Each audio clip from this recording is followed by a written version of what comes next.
What up, guys? Welcome to Harry Dating Combos. This is the show where you learn about the ins and outs of women, dating, attraction, and everything else in between. I'm your host, as always, Harry Wilmington.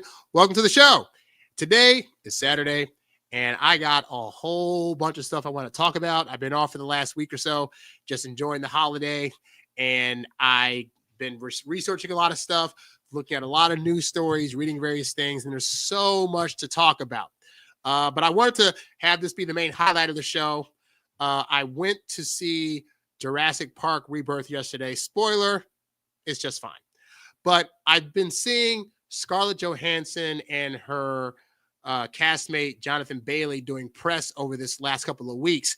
And there have definitely been some, I'll say, inappropriate things that have been going on with these press tours.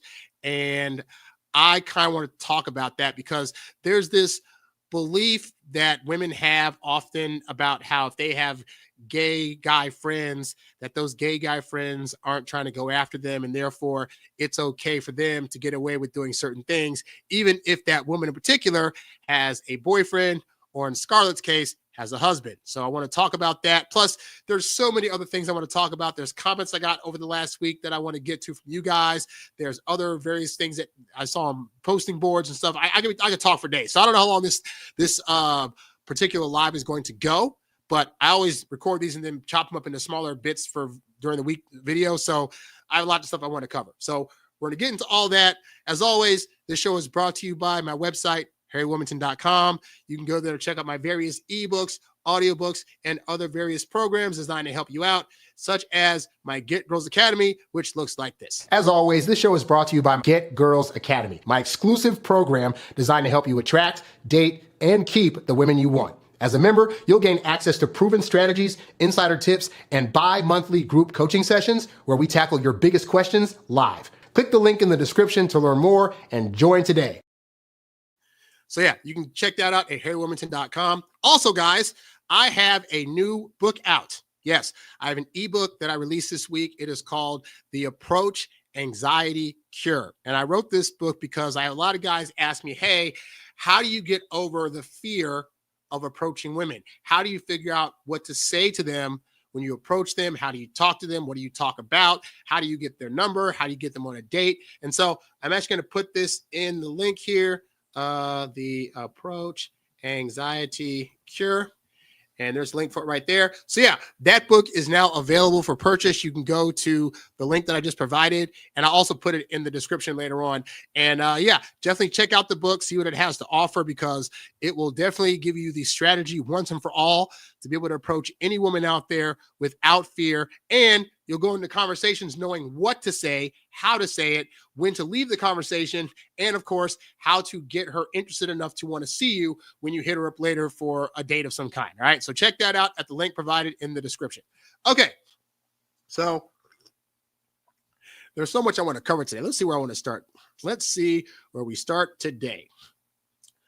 I'm going to start off by answering some questions that I actually got from a few people in the comments who watch the show, because ultimately you guys are the most important people to answer first. And which reminds me, if you have any questions that you want to ask me during the course of the show that you'd like answered, simply leave your comment in the chat space and I'll be happy to get to your comments. So let's start off with a comment I got recently. So I got a comment this past week that said, I have a question about dating with this girl that I'm seeing. This will be our 7th date this upcoming weekend, and she still hasn't invited me to her place. I understand if she's not trying to hook up yet, and I'm okay with that. Hey, you know me, I'm always a fan for like taking the time to really get to know a person, because once you cross that physical barrier, as you know, wonderful as it feels, you're also getting to the realm of getting deeper with them. And if that ends up not being a situation for you, or you find out that the girl maybe wasn't ready yet, then it's just bad all around. So it's usually better to wait. If you can get it on the first or second or third date, fantastic. 7th date, that's usually a woman that's like being extra cautious about stuff. So it's not the worst thing in the world. It's just an insight. Anyway, he says, hold on a second here. He says, we've been hitting it off well. with her initiating conversation through text consistently. She mentioned that she deleted her dating app last week. That's a huge thing. Kissing and holding hands, accepting all my date offers. She's been to my place around our 5th date, but she hasn't invited me to hers yet. She's been giving me good vibes, and I understand that it takes women 2 to 3 months to figure out about exclusivity. How long, on average, should a girl wait to invite me to her place, or is it a red flag after a certain period of time if she doesn't? And is there a way that I can ask her about this without looking needy? So first, kudos to you, guy, for getting to 7 dates. Like the goal is to try to get to 10 dates and have no issues, where she's being consistent. She's constantly saying yes to dates. And it sounds like this woman so far has done all that. As he said, she's the one that initiates the text conversation. She's the one that mentioned to him, hey, so just so you know, I deleted my dating apps, which, by the way, if you guys that aren't aware, that is a sign that she's pretty close to wanting to have the conversation about a relationship, because what she's telling you is any other suitors I may have had, gone. You're the only one on my sites right now. And that's a very big sign. That's why I tell you guys, it's better for you to wait for her to give you these kind of signals, because then you're not the guy that's like, so do you like me? So are you still like seeing other people? Like, if you just don't ask those questions, you'll find women of their own accord, as they build up more interest, will give you signals that indicate, hey, guy, I'm choosing you. Hey, I got rid of all my other suitors. I took my own self off the dating app without you having to tell me. So those are all very, very positive signs. And so in terms of the placing stuff, right? So she got to your place on the 5th date, and you guys clearly didn't do anything physical. So, but she went, and that's a good sign. And so now here's the thing, right? Because he's asking, she hasn't invited me to her place. What could that possibly mean, right? And so it's interesting. I've been having a lot of conversations with people this week about the stories that we tell ourselves and whether or not they're actually true. And I saw an episode of John Delaney's show where he was talking to this woman who was like, I just had kids and I feel ugly and gross, and I feel like my husband's not really trying to do things with me. And he related a story to how when he and his wife were together early on, when they got married, every time she would take a shower and she would come out and wrap her hair in a towel, he just assumed that meant, okay, nothing's going to happen tonight. Cut to 14 years later, he just kind of mentions, yeah, I know when you wrap your hair up that we're not going to do anything physical. And the wife was like, what are you talking about? And he was like, yeah, when you wrap up your hair, like we don't do anything involving physical stuff. And she was like, oh my God, I wasn't giving that story at all. Like, I just got out of the shower and just needed to dry my hair that way. But then I would notice that you wouldn't make any moves, and I just assumed you were tired.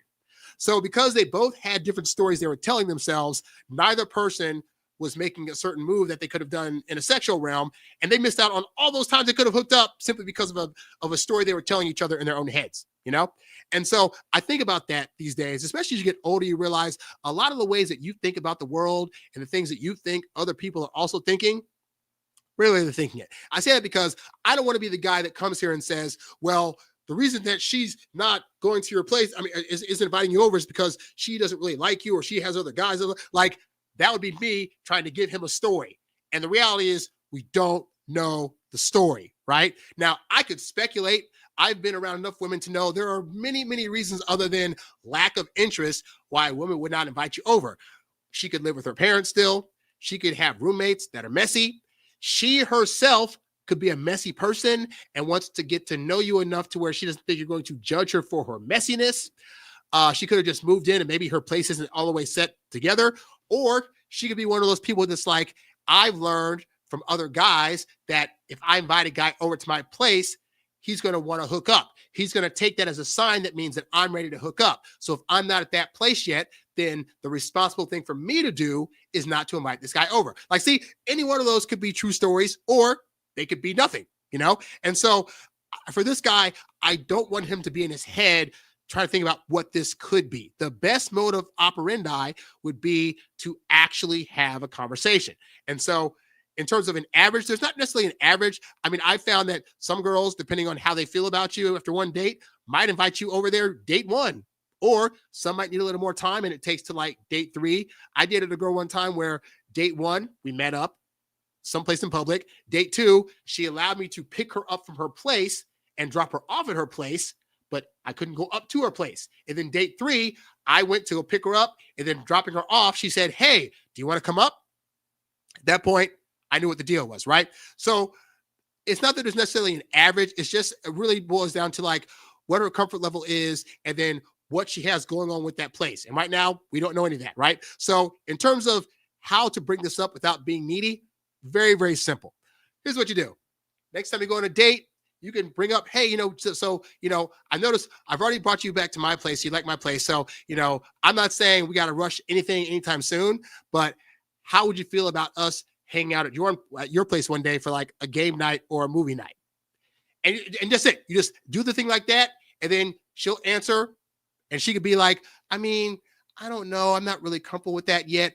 Or she could be like, okay, so I didn't want to like bring this up, but like my place is actually really kind of messy. And so I didn't want to quite bring you over there yet. Or I would bring it to my place, but my mom's living with me. I'm living in my parents' place, or I have roommates right now, and it just seems kind of weird. Or I've also found too that let's say this guy has a 1-bedroom or 2-bedroom apartment, right? He has a really, really big space, and she is living in like an efficiency or a studio. She might have gone to his place and been like, so the two places, his place is bigger, has more stuff to do. I'd rather hang out over here than have us hang at my spot. We don't know. But the point is, you bring up that the possibility of hanging out at her place, and then you shut up and you see what she says about that. Okay? But don't live in your head about this kind of stuff. Don't be the guy that starts trying to put narratives on her that she hasn't actually brought to light yet, because you'll just end up ruminating, or you'll be assuming things, and then you'll be mad at her for stuff about her apartment that could be nothing. Just don't be that guy that creates stories and gets mad about nothing. Have the conversation, but don't be that guy that's like accusatory when you're bringing up the question. Like, don't be like, I noticed you don't ever bring me to your place. Like, are you ashamed of me? Do you not want me around? Like, don't do that. Don't, again, because that's still you putting a story on her that is not warranted. Okay. So have the conversation, and then hopefully from there, you'll get some more clarity about what's happening, and you can proceed from there. Hopefully this helps you out. So real quick, I gotta blow my nose. I've been really stuffy, so I'll be right back. Hold on a second.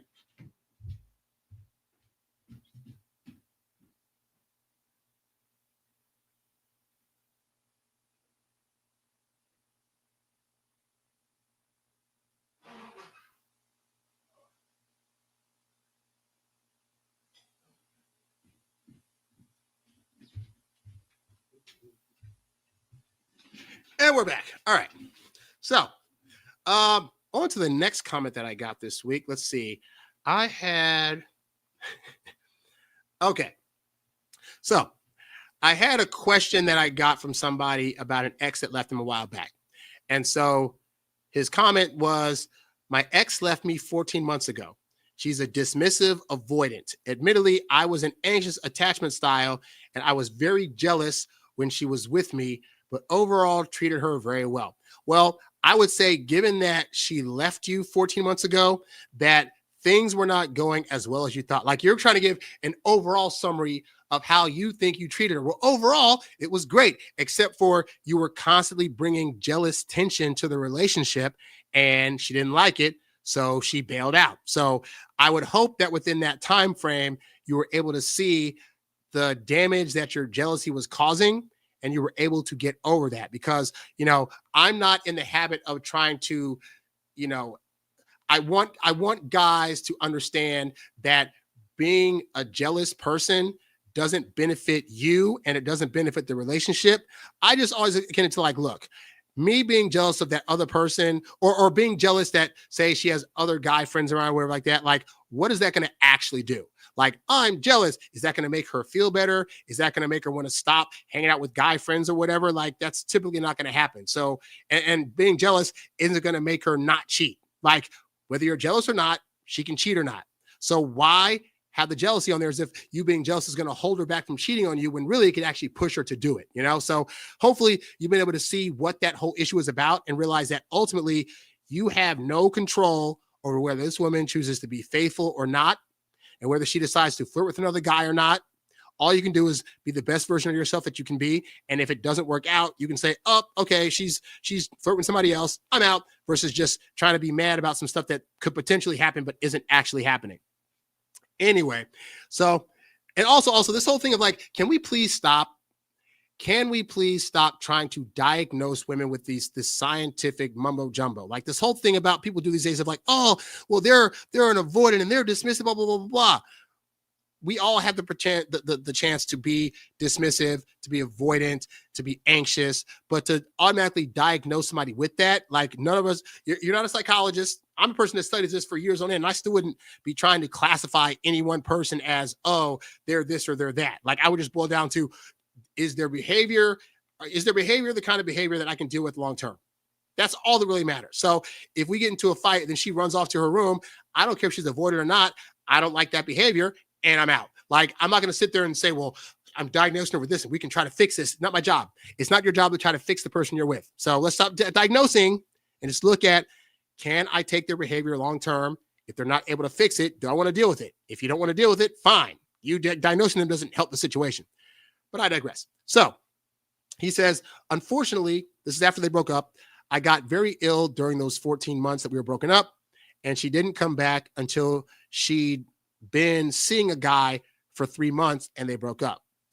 So towards the end of the 14 months, she dated another guy for 3 months and then it didn't work out. She said it made her realize how much I did for her. He didn't love her or care for her at all. She said she loves me and misses me. She said she thinks of me every day and told that guy and her sister that she misses me. I don't know why she would tell the other guy, but okay. I'm totally lost and confused on what to do. I love her, but the idea of her sleeping with another guy makes me sick. Well, you guys are broken up for a year and a half. To think that she wouldn't have slept with anybody else during that time is asinine. And also to think that she only slept with this guy is delusional. If she's hot enough, young enough, fine enough, I can assure you, probably after the second or third month y'all are broken up, she was probably going to clubs, going to hangouts, doing whatever, and potentially hooking up with somebody else. Now, we don't actually know if that's true or not. I'm just trying to put into your head the idea that you could not control during that 14 months whether she hooked up with somebody else or not. Just because you know about one guy, it doesn't mean that she didn't do that with other guys, all right? And I say this because, again, I brought up on the show before the fact that, like, and actually this was commented under the video where I said, if you decide to get back with an ex and then you find out they hooked up with other people, understand you can't be mad at that. They weren't with you. They didn't owe you any kind of celibacy during that time. And so maybe after 6 months, she realized, oh, okay, I'm over that guy, or I need to move on. And in the process of trying to move on, she found another guy and hooked up with them. If you are mad at the prospect of that, you are in your right to feel however you want about that. You are not in your right to be mad at her while you're dating her and they're trying to make her feel bad about some stuff that she did when she was not with you, right? But more to the point, I don't like the fact that she said being broken up, it made her realize how much he did for her. Like, I guess that's admirable on some level, but it basically sounds like the benefits you were giving me, this other guy didn't give me, and I want those benefits again. I don't always feel that means that the other person necessarily like wants you back in the same way. Like she wants him back because she now knows that he'll do stuff for her that other guys won't do, but does she still actually care about him?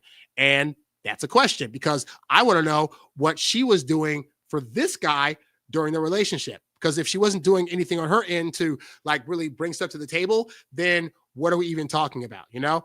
And so here's my thing. I'm not necessarily against people getting back with exes, but I am against the idea of just letting them easily walk back into your life. Like, this woman needs to be proving all the things. She needs to be like, okay, so he needs to be like this. Okay, so you miss me. Like, what does that mean? Well, I mean, I miss the things that you did for me. Okay, but beyond what I did for you, like, what do you actually miss about the relationship? What things do you miss doing for me in the relationship? And then beyond that, I wouldn't be one to rush right back into a relationship. I'd be like, okay, so you know what? Come over to my place. We'll hang out. We'll talk. We'll watch the movies. We'll see what's what, right? And so I would have her do that a few times, where either she comes over to your place or she plans the initial first few dates back, because we want to see, like, how much she really wants to get back with you.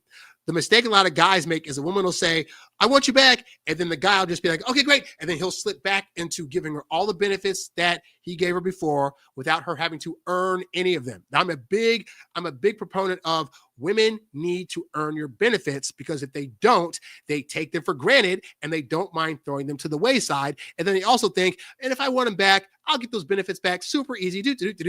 And we don't want that to happen. We need her to see that you have a backbone and a spine, and that you also deserve to be respected within a relationship and not just left because of whatever reason, you know? And also, but again, if you're going to take her back, don't push in her face or shove in her face how you feel about her hooking up with somebody else. During those 14 months, you also had the potential to hook up with other people. If you chose not to do that because you were waiting on her, I guess that's in your right, but that's not really something to push on her, because she was in her right to not wait on you, especially since she's the one that dumped you, right? But also, if you're getting back with her, ask yourself, have you worked on your jealousy issues? Have you worked on not being so frazzled if she has other guys around or she goes someplace without you? Like, if you have not worked on those things, then you are still not a good candidate for her to date, and she's going to dump you again. So look at that. See what things you need to still work on and decide if it's beneficial for both of you to get back together, or if you recognize you still got stuff to work on, or if you look at her situation and say, I think she still has stuff to work on. Or, hey, like I said, if you want to feel some kind of way about her hooking up with other people while you guys were broken up for a year and some change, you can feel whatever way you want. Do not bring those feelings to her, and don't make her feel bad about what she did, because when you guys weren't together and she hooked up with other people, it wasn't cheating. All right. So don't get in your feelings about that. Just because your ego feels some kind of way about that doesn't mean you push that onto her to make her feel bad for doing that. Just saying. So hopefully that answers your question. And by the way, guys, if you guys have any comments you want to leave in the chat or any questions you guys have, I'll be happy to answer them during the course of the show. Just type them up and, check it out. Also, check out my brand new book, The Approach Anxiety Cure. It is a book that is designed to give you the actual tactile steps of how to meet women, how to get into conversations with them, how to keep that convo going, what things to talk about, and of course, how to and knowing when to leave out of the conversation with their information in a way that leaves her anticipating hearing from you. So you can get that book. It's a step-by-step book, very super simple. It's like 40 pages long. You can get that at the link being provided in the chat as well as in the description of this video. All right. Let's see what else we had on the docket here. Oh, this one. Okay. So I love when women agree with things that I say, but I don't agree with some of the ways that they try to agree with it, if that makes sense. So I did a video where I talked about basically, if a woman has a high body count, does that automatically mean that she's a trash person and she's not going to be good for long term? And what I said in that video was basically, if a woman had a high body count, a lot of times that's the result of trauma and other various incidents that happened in her past.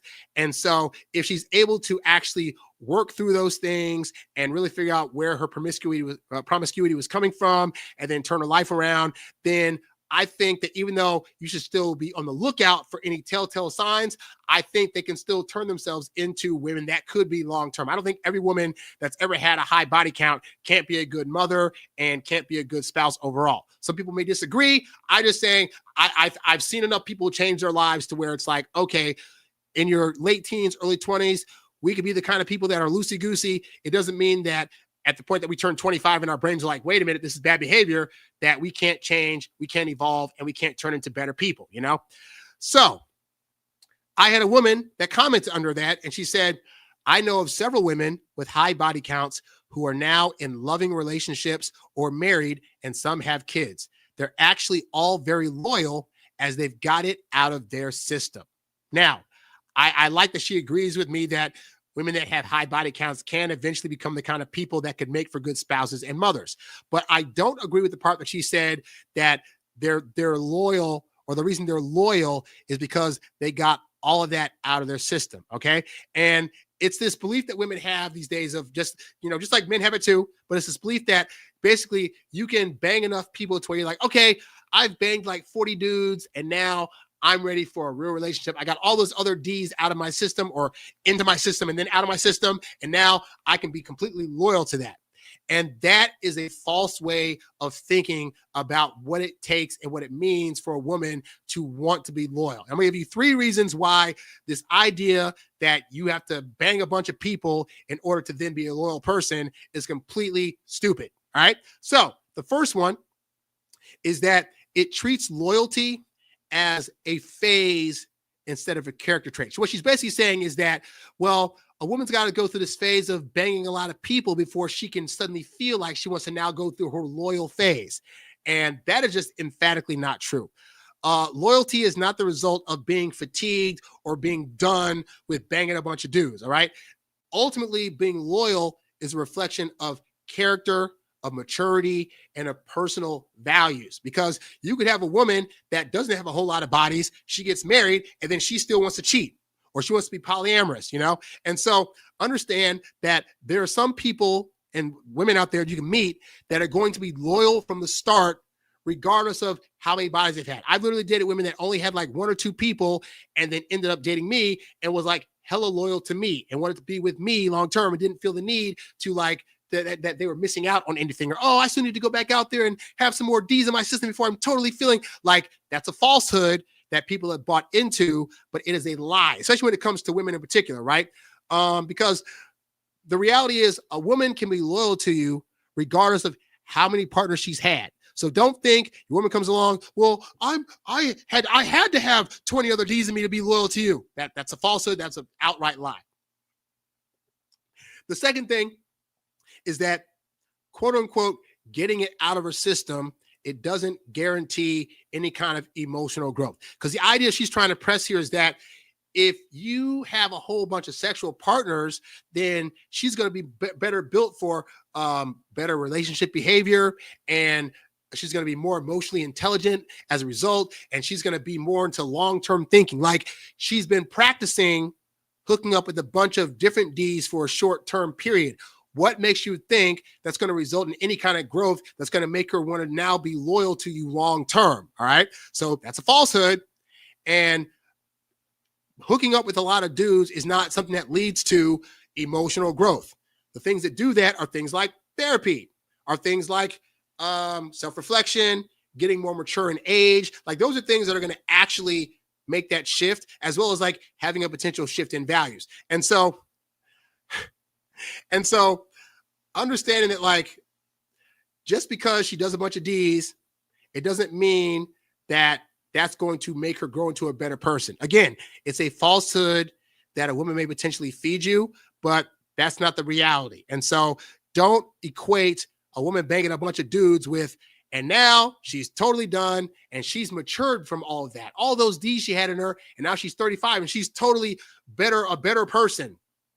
Doesn't make any sense. And then the third thing is that it oversimplifies a woman's motivations, because basically saying to you, well, you know, she's loyal now because she got all these out of her system, it basically reduces a woman's behavior to like more of a hormonal itch. And it's more like an on and off switch. Like her ability to be loyal was cut off because she hadn't banged a lot of dudes. And now that she's banged a lot of dudes, after that like 50th D that she had, all of a sudden it's like, time to be loyal. And that's not really how loyalty works. You know, again, it's one of those things where either you've had it, you've been trained on how to be loyal, why men want loyalty out of their partners, why men don't want a woman that's had a lot of bodies, etc. Or you come from the school of thought where you just had a bunch of D's and think that's just the way to go. And that's not going to necessarily push you towards this idea of you should be loyal one day. Like, it's just not the reality, you know? And so understand that at the end of the day, yes, a woman that had a lot of bodies can, if she works on it, be loyal. But it's still, in my opinion, better to just find a woman that knows how to be loyal and is therefore by default of that going to be less sexually promiscuous. Me saying that promiscuous women can eventually become the kind of women that can be wives and kids doesn't mean I think being promiscuous is all that great. I still think in general, women should have low body counts. I think that they show more self-respect for themselves and what they bring to the table with their bodies by not giving it out so frivolously. And so while I'm glad this woman agreed with me in terms of like, you know, high body count doesn't mean long-term bad partner. The part of like they're going to be more loyal is also a falsehood. Studies have shown that women that have a lot of partners before they're married typically tend to cheat a lot more. So that still doesn't correlate with what this woman is saying in terms of the other half of what she said. So I just want to clarify that point. Women that have high body counts, they're not going to necessarily be the most loyal. So still look for women that has loyal traits, and you'll tend to fare better in relationships. Just saying. All right, let's see. Moving on here. What else we got here? Oh, I guess that in there. Okay. I want to talk briefly about this because I saw this in a post that I saw on one of these dating forums that I frequent, and it was this idea of bringing back the Brad Pitt test when it comes to attraction and dating. Now, for those of you, Brad Pitt just had a movie come out this past weekend that made $60 million, so I assume he's still in the zeitgeist. Even as he's gotten older, women still find him levels of attraction. I know that there are younger dudes out there acting today that people find more attractive. Also, you have like Pedro Pascal and these other dudes that are like these suave guys. But the point is this, right? So back in the day, the Brad Pitt test was basically this. It was the question you'd have to ask of if you were Brad Pitt and you were to ask a woman out and you were to do X, Y, and Z thing, would she still have attraction for you and would she still be loyal to you? And I think this is actually an important test for men to continue to do, whether it's with Brad Pitt or with some other guy, some other acting guy that's attractive these days. But always ask yourself the question, when you're approaching a woman and you're talking to her and you're trying to like get her number, or even you got the number, you're trying to ask her on a date. And then let's say she says, oh, something came up last minute, I can't make the date, or oh, I'm just too busy, or I have all these things going on. Or let's say you like go a week without texting her because I teach you guys, hey, don't text her in between dates. And then you hit her up for the date the next time. And she's like, oh, well, you didn't text me back and you didn't call me. It's been 6 days and you're playing games. I don't want to see you anymore and blah, blah, blah, blah, right? Ask yourself this important question, which was, if the girl you were attracted to was talking to like her number one favorite all time, most crushed on crush of movie stars, right? And he gave her any kind of reasoning, any kind of excuse, or he asked her out at any given time, would she give that guy the same excuses or harassment that she's giving you? So, for example, I teach you guys after a date, you wait a minimum of 4 days before you hit her up again to ask for a date. You do not text her. I've had women fight me on this since I started saying that. Oh, if he doesn't text me the next day or give me a good morning text or a good night text or whatever, I'm not going to see him anymore. All right, fine. So let's take it to Brad Pitt levels, or let's take it to Pedro Pascal, right? If Pedro Pascal asked this chick out, or let's just say if Pedro Pascal traded information with this chick, he got her number and vice versa, right? And he says, hey, I'll text you sometime. And then 2 weeks, he goes 2 weeks without texting her, without calling her.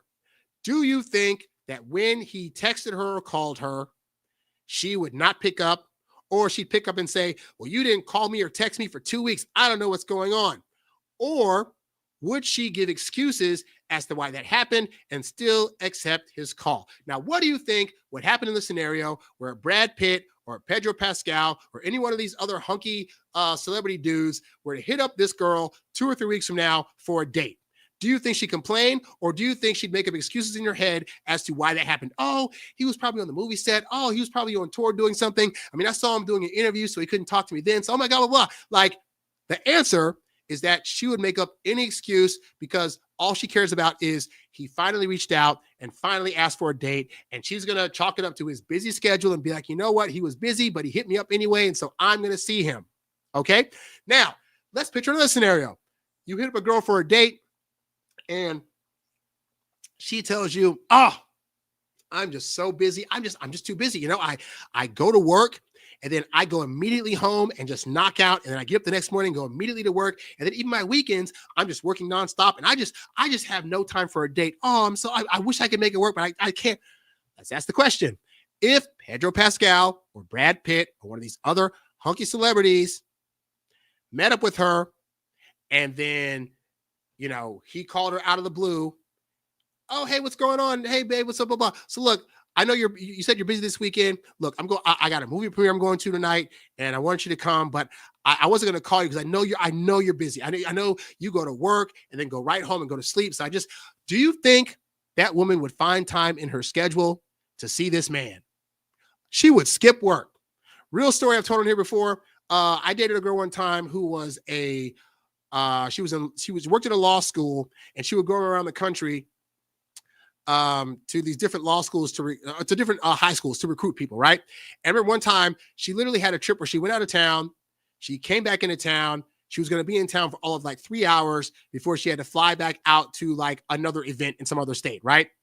This chick flew into town, left the airport, came to my apartment, picked me up. We literally drove around for just like 20 minutes to talk to each other before she dropped me back off, went back to the airport, and then flew off.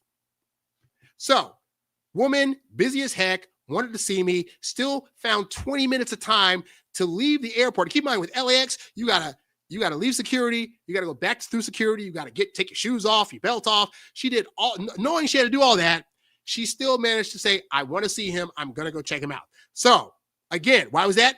At the time, she had very high interest. So this goes to what Doc Love famously said, which is high interest level cuts everything. And when a woman has high interest, she will move hell and high water to see to it that you know that she wants to see you. And when she doesn't, she'll make up all the excuses in the world as to why things can't come together or why this thing you did made her upset. Now she can't see you ever again. And you made that one thing. Like, the reality is, we bring back the Brad Pitt test, which is if you were Brad Pitt, and you reached out to her for a date a week after you got the number, and if you asked her out at a time when she was hella busy with stuff, would she find reasons to be able to see you, or would she make up excuses not to? And the reality is, guys, you need to understand when women are rejecting you, when they're saying yes to dates and then flaking on you last minute, when they're giving you all these excuses as to why they can't see you, when they're stressing that they're just too busy they can't even have a meal with you because they just do the thing and then go to bed. Like, understand, those are all excuses women are giving you, because they know if you like them enough, you're going to rationally in your head say their excuse sounds reasonable. The number of guys I've heard say things like, but she said she had family in town and couldn't see me. Oh, but she sent me a picture of family, so it was really true. Big deal. I've met women who like their family's in town and they're like, but hey, I'm gonna take an hour to come see you and then go back to my family. Because again, high interest level cuts everything. So if you are not a star in her eyes, then understand, guy, you're going to get these lame-ass excuses. You don't have to be a celebrity, by the way. Some guys will say, like, well, that's a celebrity. You don't have to be a celebrity. All you have to be is a guy who the woman has high interest in, and she'll treat you the same way she would treat her celebrity crush. So don't fall for the BS. That's all I'm saying, guys. All right.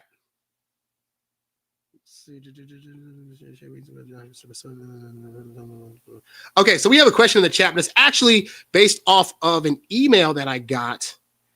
I think it's an email. Let me see. I'm gonna check my email because I definitely had that on the docket to answer, and I'm not sure.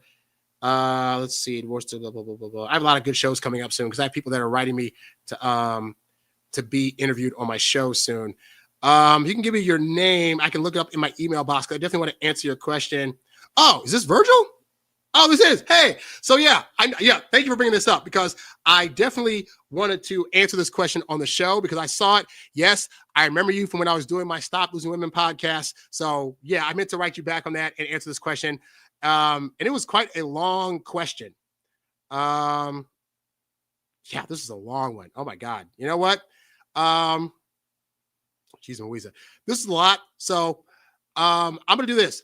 I will see if ChatGPT can summarize this actually, because I do want to answer this question because it was a pretty good question. And I'll get to some of the other ones while it's doing that. So let me just put this in here. Let's see. Let's see. Summarize this question. Let's see. Leaving in the important. Oh, you know what? I'll say bullet point this question so I can get the highlights. Yeah, because it was a very long message. Here we go. All right. Let me see what this says. So that's gonna take a minute to do. So in the meantime, I'll get on to another question here. Let's see. Where we get here. I'm at. Okay. So somebody left a comment and said, I think the problem of girls getting mad about that is going to get so much worse. My generation is terrible with this.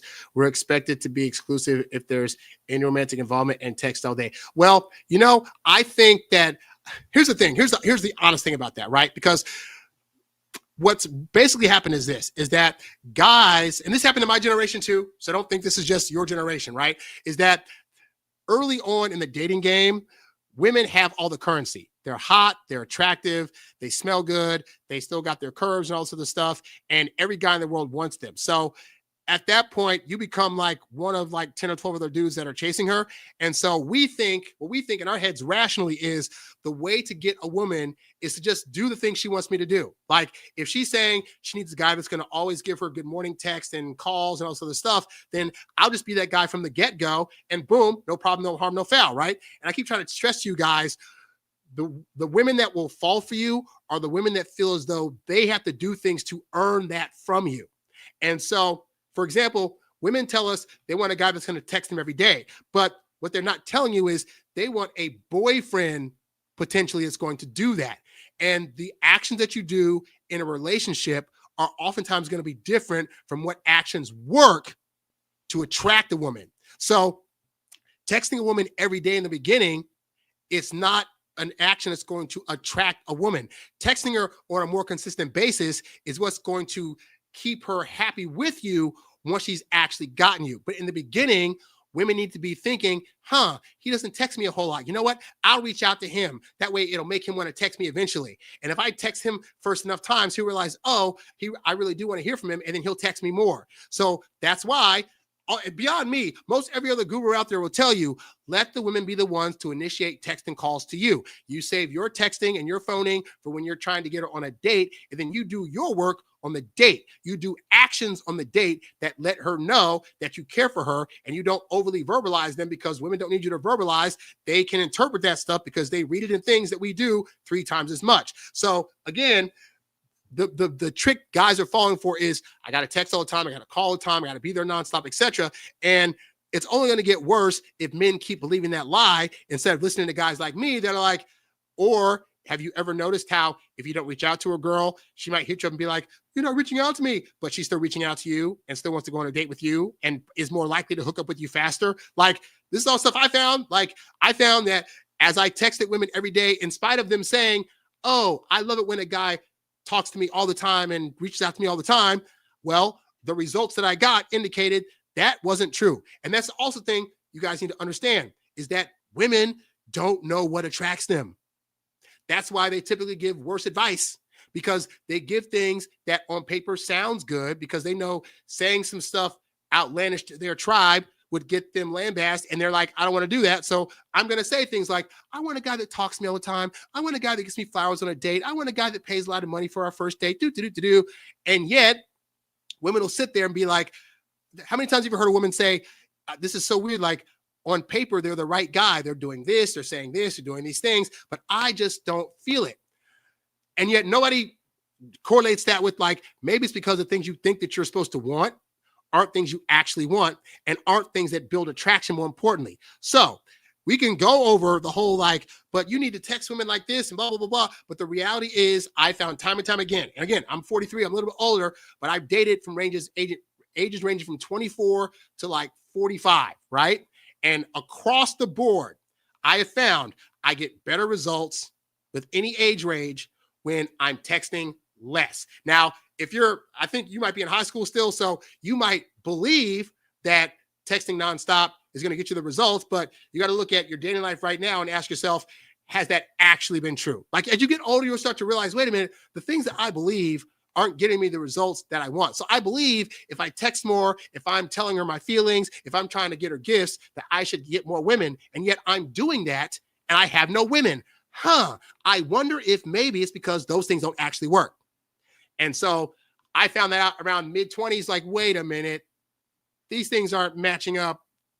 I need to try new stuff. And then I tried new stuff, like I've literally gone 8 to 10 days between dates, not testing a chick, and then having her still be enthusiastic and ready to see me on day 10. So that kind of took that crap right out the window, you know? So you really just got to look at like, hey, I always tell people, I give good advice based on my experience, but don't just listen to me. Look at your own experience and see if it lines up with what I'm saying and what you've been experiencing on your own based on the things you're doing now that you've been told you should do versus your actual results. And you'll start to see over time, most things people tell you is a bunch of BS. Some people don't like the stuff that I say, but then they try it out and it's like, oh, yeah, you were actually right. Like, I hate the fact that I can't talk like this to women, but when I took this version of talking away, they like me more. You know, oh, I want to tell women my feelings, but does that get you results? But I want to be able to tell their feelings, but does that get you the results that you want?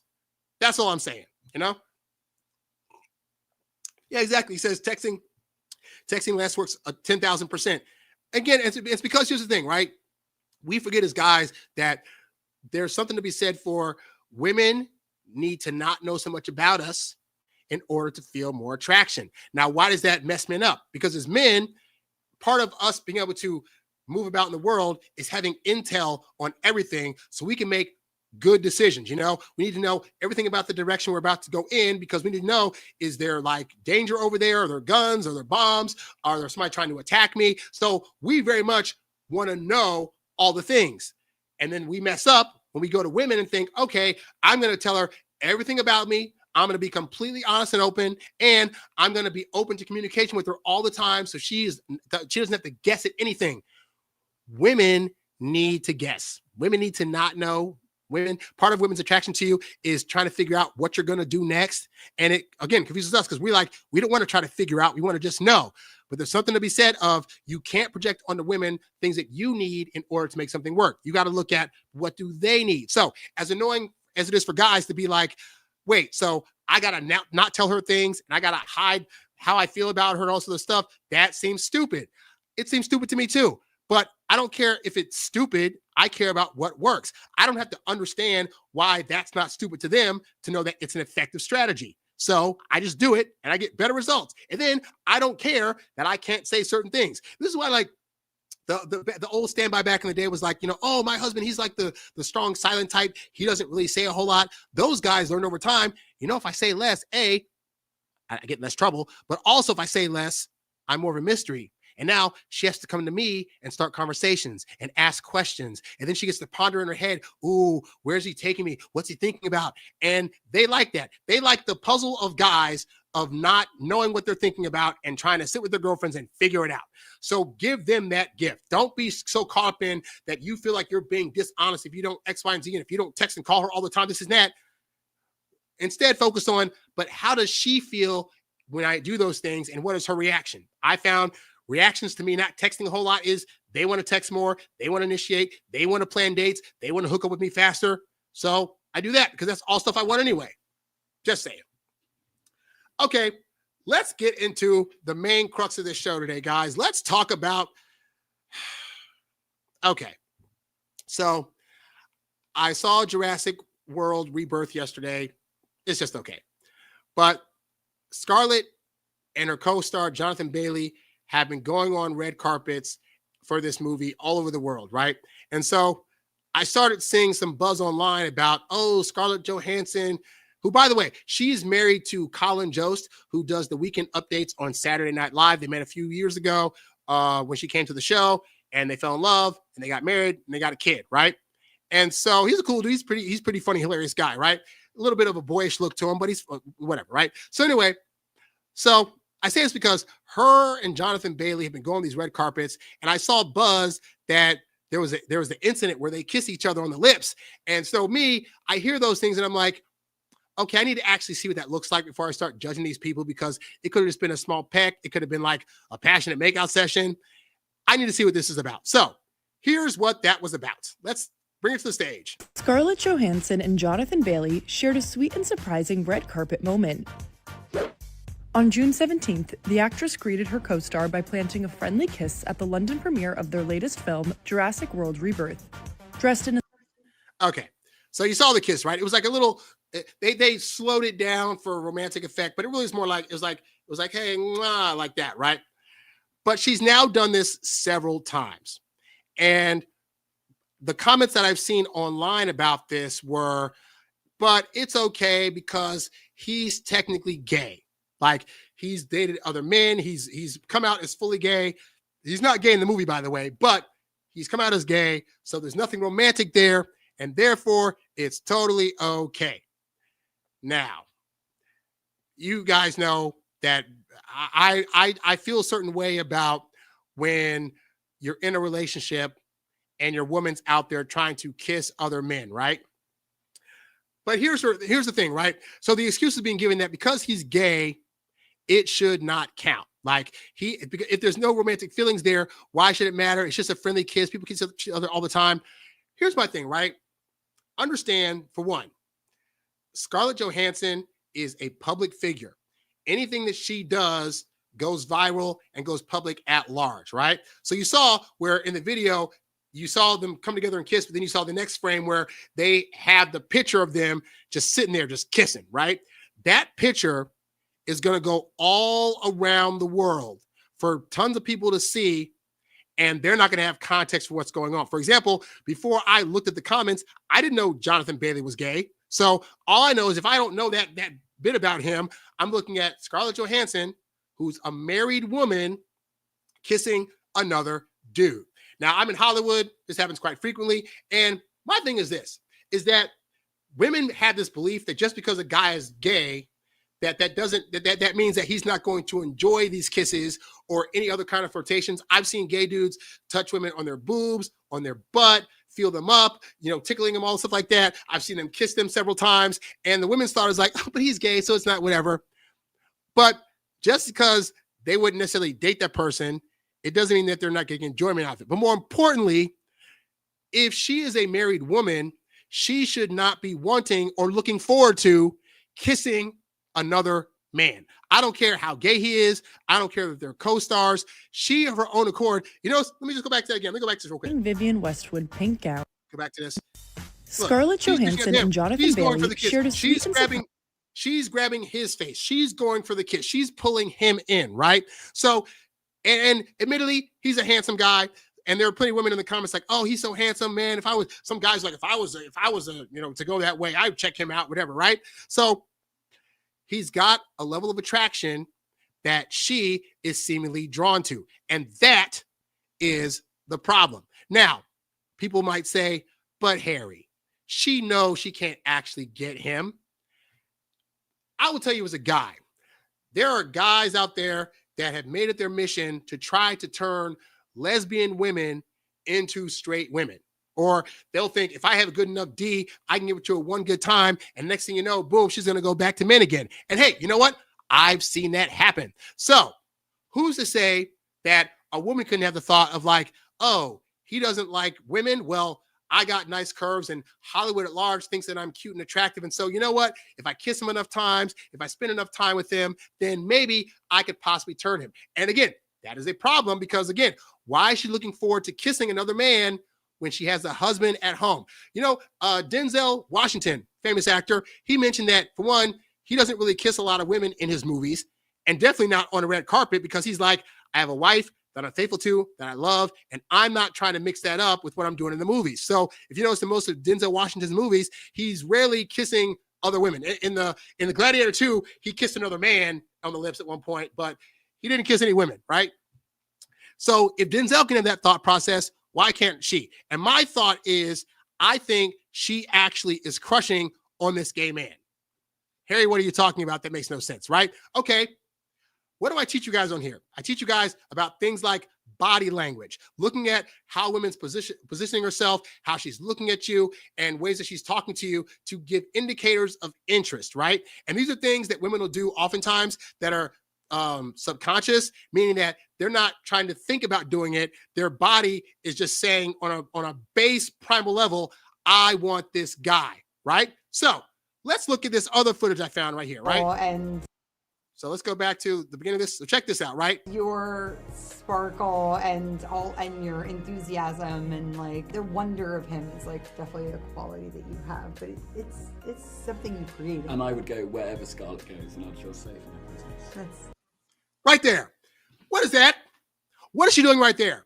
She looked at his eyes and then looked down at his mouth, right? Now, and I teach this, And a bunch of gurus teach us, right? Body language. You look, how do you tell if a woman wants to kiss you? You get to the end of a date and she's looking, you get to the end of the date, you're standing at the door. She's like, I had a nice time. And then she looks down at your lips, and that's supposed to be the go for, and I want you to kiss me. And look, she is staring right there. It's a good hold, too. Look how long this hold is. Look how long this hold is. But it's something you create. And I would go wherever Scarlett goes, and I'd feel safe in her presence. Which is true as well. That was like easily a 1.5 second hold. Now, for context, let's face it, guys, when we're looking at women's cleavage, we know we got like a half second. It's like it's really, really quick, right? She stared at his lips for a whole second and a half. Enough for him to notice what's going on. Let's continue looking at how they're going. Knockout. Real. What was that? What was that? That was all signals from her that indicates that, yeah, if he were a straight dude, I would probably try to bang him. And so this is what's so dangerous about this, right? Is that girls, if you're not careful, guys, girls will have you believe that their gay guy friends, they don't like them. They're not, just because he touched her a certain way, it doesn't mean anything. Just because he kisses her on the lips every time he sees her and then touches her butt or touches her boobs, that's totally fine. It's no issue because they can't get together with each other. At the end of the day, I think the problem is that people have really bought into this lie. It is a lie. Oh, we're just born either gay or straight or whatever. I honestly believe that there are fluidity levels to sexuality. Sexuality can also be based on traumas that happen. Like a lot of women were straight, got touched in many inappropriate ways by dudes and decided they still need love. So now they're falling for a woman. And I don't think people think that can happen on the guy's end of stuff, but it very much can. So for all we know, he could be bi or he could be gay today and decide, you know what? She is kind of hot. I'll test it out. There have been plenty of gay guys that are like, I think I'm gay, but I want to bang a woman first to make sure that that's true. So who knows if he's in the phase where it's like, oh, I want to try to see if I'm still gay or not. Let me go bang this chick real quick that's flirting with me, right? But the point is this. I'm not even putting this on him. I'm putting this on her. Her, as the woman in the situation, should not be allowing this to happen. Her, as a worldwide superstar, should know if she kisses any other guy outside of a movie capacity, but like on a red carpet somewhere, at a press conference or whatever, that media is going to get around and it's going to get back to who? Her husband, who then has to answer for that crap when he doesn't want to. Thank God SNL is currently on summer break, but I imagine when he gets back, there's going to be some Michael Che jokes that happen about this whole thing, right? And so basically, she's putting her husband in a position to answer uncomfortable questions and also see his wife do uncomfortable things. And Scarlett Johansson, by the way, I believe she's been divorced like 2 or 3 different times. So, we could argue, oh, she was married to Ryan Reynolds, but Ryan Reynolds is toxic. Okay, fine. She was married to another dude, and then that just magically didn't work out. She doesn't have the best reputation of being in relationships that stick together long term. And as the public, we think it must be the guy's fault. If her and Colin were to get divorced, people wouldn't even point this out. And I'd be like, but she was kissing another dude on the carpet. Oh, but he was gay. But she still initiated it. But she still pulled him towards her. But she was still giving googly eyes to his lips when they were in different conversations. And so for you, the average guy at home, understand, if you have a girl that you're dating that has like gay best friends, don't look at him. Look at her behavior around that gay best friend. Is she constantly trying to touch on him or flirt with him or push him or, try to like kiss him and all this other stuff? Because I'm going to tell you, that's inappropriate. And you would not be out of pocket to be like, that's some bullcrap behavior. You're not insecure. You're not jealous. You're looking at your woman going after another man. Whether that man is gay or not does not matter, because women, I've had women friends that have had gay friends who are like, oh, if he was straight, it would be perfect. So don't think they're not thinking about it, okay? But don't buy into the lie that just because they're gay, that it's perfectly fine for this gay guy to do what he wants and for your girl to allow that behavior to happen. Your woman should be to her friend, look, I got a dude now, so these are things that aren't on the table anymore. If she's not doing that, then that speaks to like how lacking in her loyalty that she is, and I would dump her. Like, real talk, I would. So just wanted to go over that, because I saw that story and I'm just like, everybody's saying this isn't a big deal. This is clearly a big deal. Like, Colin's got to answer for all this crap, and I'm sure he doesn't want to. We got a question in the chat. The question goes, I want to take a girl to my hometown rather than a mall or some other place because I'd feel more comfortable and therefore look and act more confident. is it worth sacrificing some entertainment value? I don't know what that is, but I would say the real move would be to get more confident. Like, you should be able to be confident in any space you're in, regardless of whether you're taking her to your hometown or whether you're taking her to some other place or a mall or restaurant. Ultimately, if you're dating somebody, the purpose of dating is to get to know somebody and to talk to them. And I think as guys, we get less confident because in our heads we think, I need to have all these other distractions so that way she'll feel like she's having a good time with me by proxy. I can tell you, if you're with somebody long-term on a day-to-day basis, you better know and be comfortable with and have a good time talking to that person, because you'll find as you get older, you get a job, you get money. You're not trying to go out every single night. You're not trying to entertain them every single day. So you can find a restaurant where you live or find an arcade where you live. You ain't got to do all this extravagant stuff to try to impress a chick, because ultimately, if she's not impressed with you and your conversation and wanted to be around you, no amount of money you throw at a date is going to take away from she's just not feeling you. You know, I've done picnic dates that went very well because we just had a great conversation, you know, and I've had dates where I took women to concerts with like really, really big name stars that didn't result in anything because at the end of the day, the talking chemistry wasn't there. Just saying. All right, let's see what else we got on the docket today. Now we talked about that lady. So I go on YouTube quite frequently and I look up videos and I'll see videos where people are like, you know, they'll throw in clips of other videos they found across the internet. And so I was very surprised and happy this week because I went onto somebody's video and I saw somebody you might recognize. So let's go into this right here. Let's add it to the stage here. Which, like, common sense, like, you want to be treated good from a guy. So this guy's video was called like, women don't want men that treat them well, right? So we'll fast forward to all this stuff. I'm watching through this stuff and I'm gonna go over what each of those ladies said, but I'm watching through and I get to hear and I see yours truly. You've met good people. Stop it. In my early days of dating, I thought that I could save women. You know, they'd come to me and tell me a sob story about, oh, those guys never treat me right and this and that. I got abused as a kid and this and that. And I'm sitting there like, oh, that's so sad. Oh, you know what? I'm going to be different. I'm going to be different from all the guys she's ever dated. I'm going to be nice to her and cordial and get her gifts and buy her flowers and do all the things that she's never had done to her before. And she's going to absolutely love me for it and see that she deserves this. No. They don't feel that because their experience is, for whatever reason, their comfort zone is trauma. It's true. So yeah, so I was very happy and surprised that I actually saw that. I'm trying to see if I saw the video here where I saw. Here we go. And so it's this channel called Thinking Out Loud, and the video is titled "Honest Women Explaining Why Good Men Turn Them Off." I don't quite know this guy's name.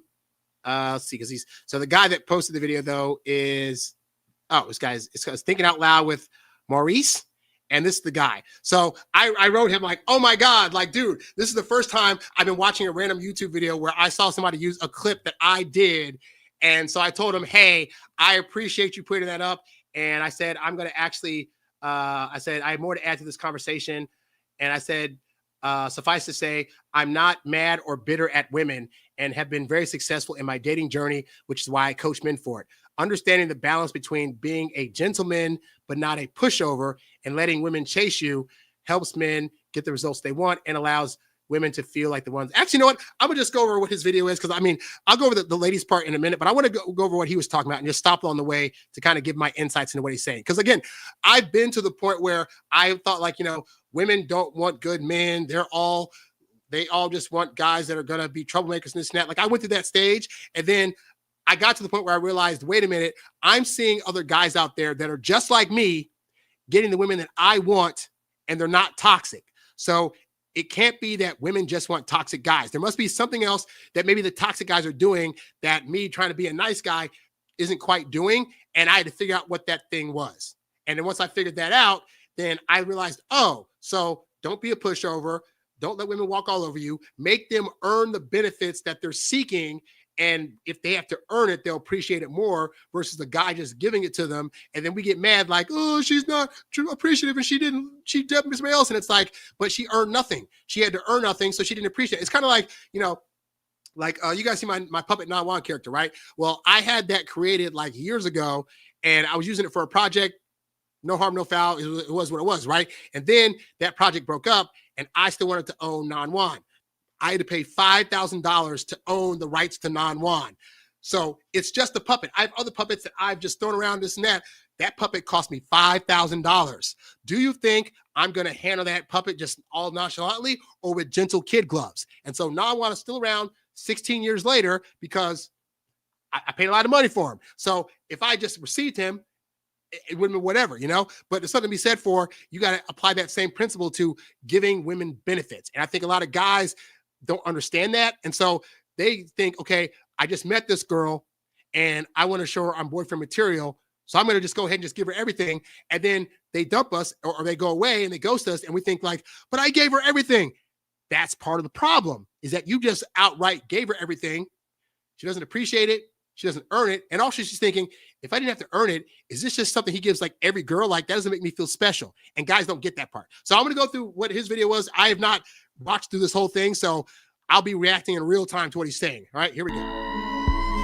Had it hard. Listen, I don't have to tell you. I mean, you already heard the clip in the beginning of this video. That pretty much is self-explanatory. I always had a saying that says, people respect those that don't respect them. Now, that's not quite true. The idea of like people only respect those that don't respect them. It's, again, the understanding of like people respect people that aren't pushovers and that make them see their worth. And I know if in a male to female dynamic, a lot of guys don't get respected because they're not setting up things to let women see that they deserve respect. So something simple like this, right? A woman will be like, well, when can we go on a date? And the guy will be like, oh, we can go anytime. Right off the bat, you're showing her that your time is not to be respected. And so therefore, she doesn't now respect you because you're not setting boundaries and you're not saying, hey, I'm only available for these amount of time and I'm not going to just give you my time. Like, until you show me that you're worth me giving more of my time, what am I doing? Versus if she says, so when can we go on a date? And you're like, okay, you know what? I'm busy this week, but I have free time on Tuesday and Thursday between 7 and 9 for like a quick meetup dinner. That lets her know, A, she only has a short amount of time to choose when to be with you, but also that you have other things going on.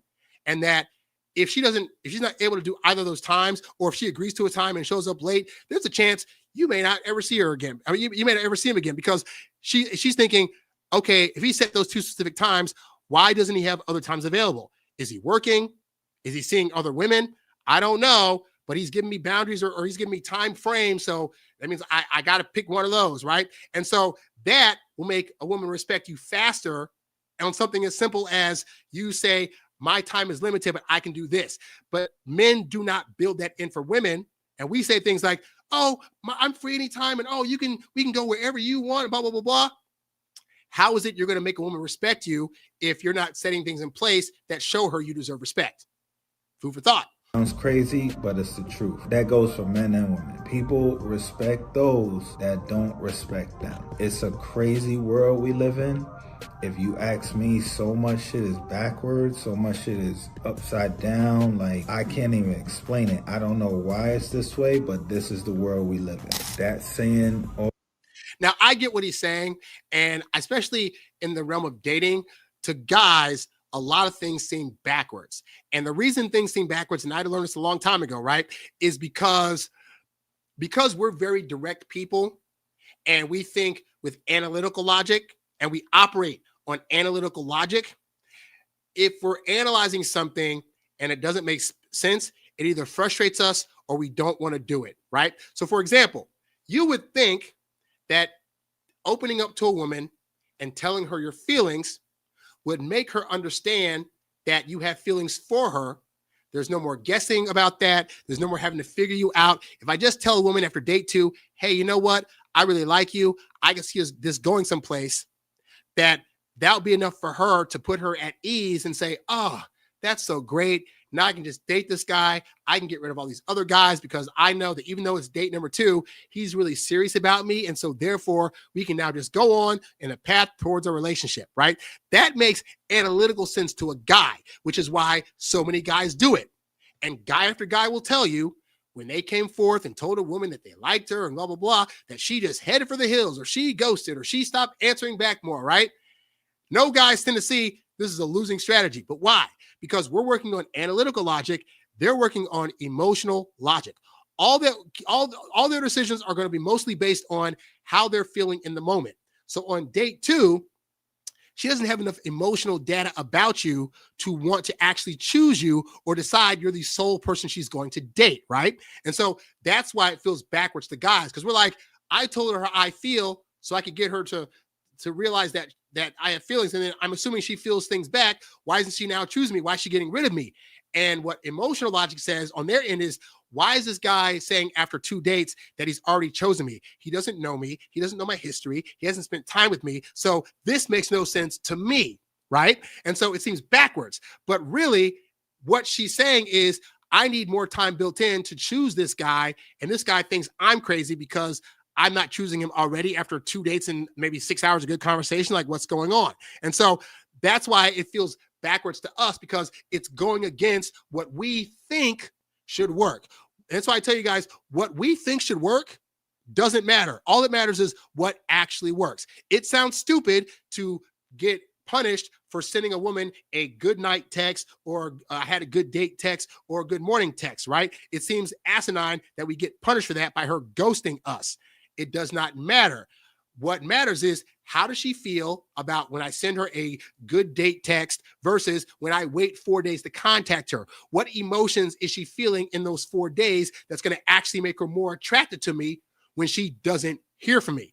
And so once guys get out of their head that the way they think things should work should be the way they work, and start working towards, but what things actually work, and then you start doing those things, you'll find you're going to get the results that you want from doing the opposite of what you think should work. And then that's all that matters. All that matters is, can you get the girl to, can you do the things that's going to cause the woman to build more attraction to you? And if you know those things, don't be mad that they're not the things you think you should be doing. Or I feel dishonest because I would do them this way, but your way's not working. And it's not going to work with a person that has, that makes their decisions based on emotion. So you got to go with where she's emotionally at in her journey of dating you. So you, after 2 or 3 dates, saying we should be super serious. I got rid of my dating apps already. I only want to see you. I think you're great. On an emotional journey side, even you got to admit, you don't know everything yet. I've had women that I thought by date 2 were going to be like the end all be all. Then by date 4, something pops up. Oh my God, she's doing this thing and I can't emotionally handle that. But I let my analytical logic decide for me that I'm going to already choose her. And I just found out the 2 people, women have a better plan. Women's plan of going with their emotion about a thing and waiting it out is better. Now, it doesn't mean they always make sound judgments, because they could also make an emotional decision about a guy that's totally wrong for her. But that guy knows what things to make her feel to make that happen. And so I wrote a whole book about this, the No Girls For You, the ultimate guide to losing the girl of your dreams. It's a 12-chapter book, and all it talks about is all these things I thought I should do. They don't work, and here's why.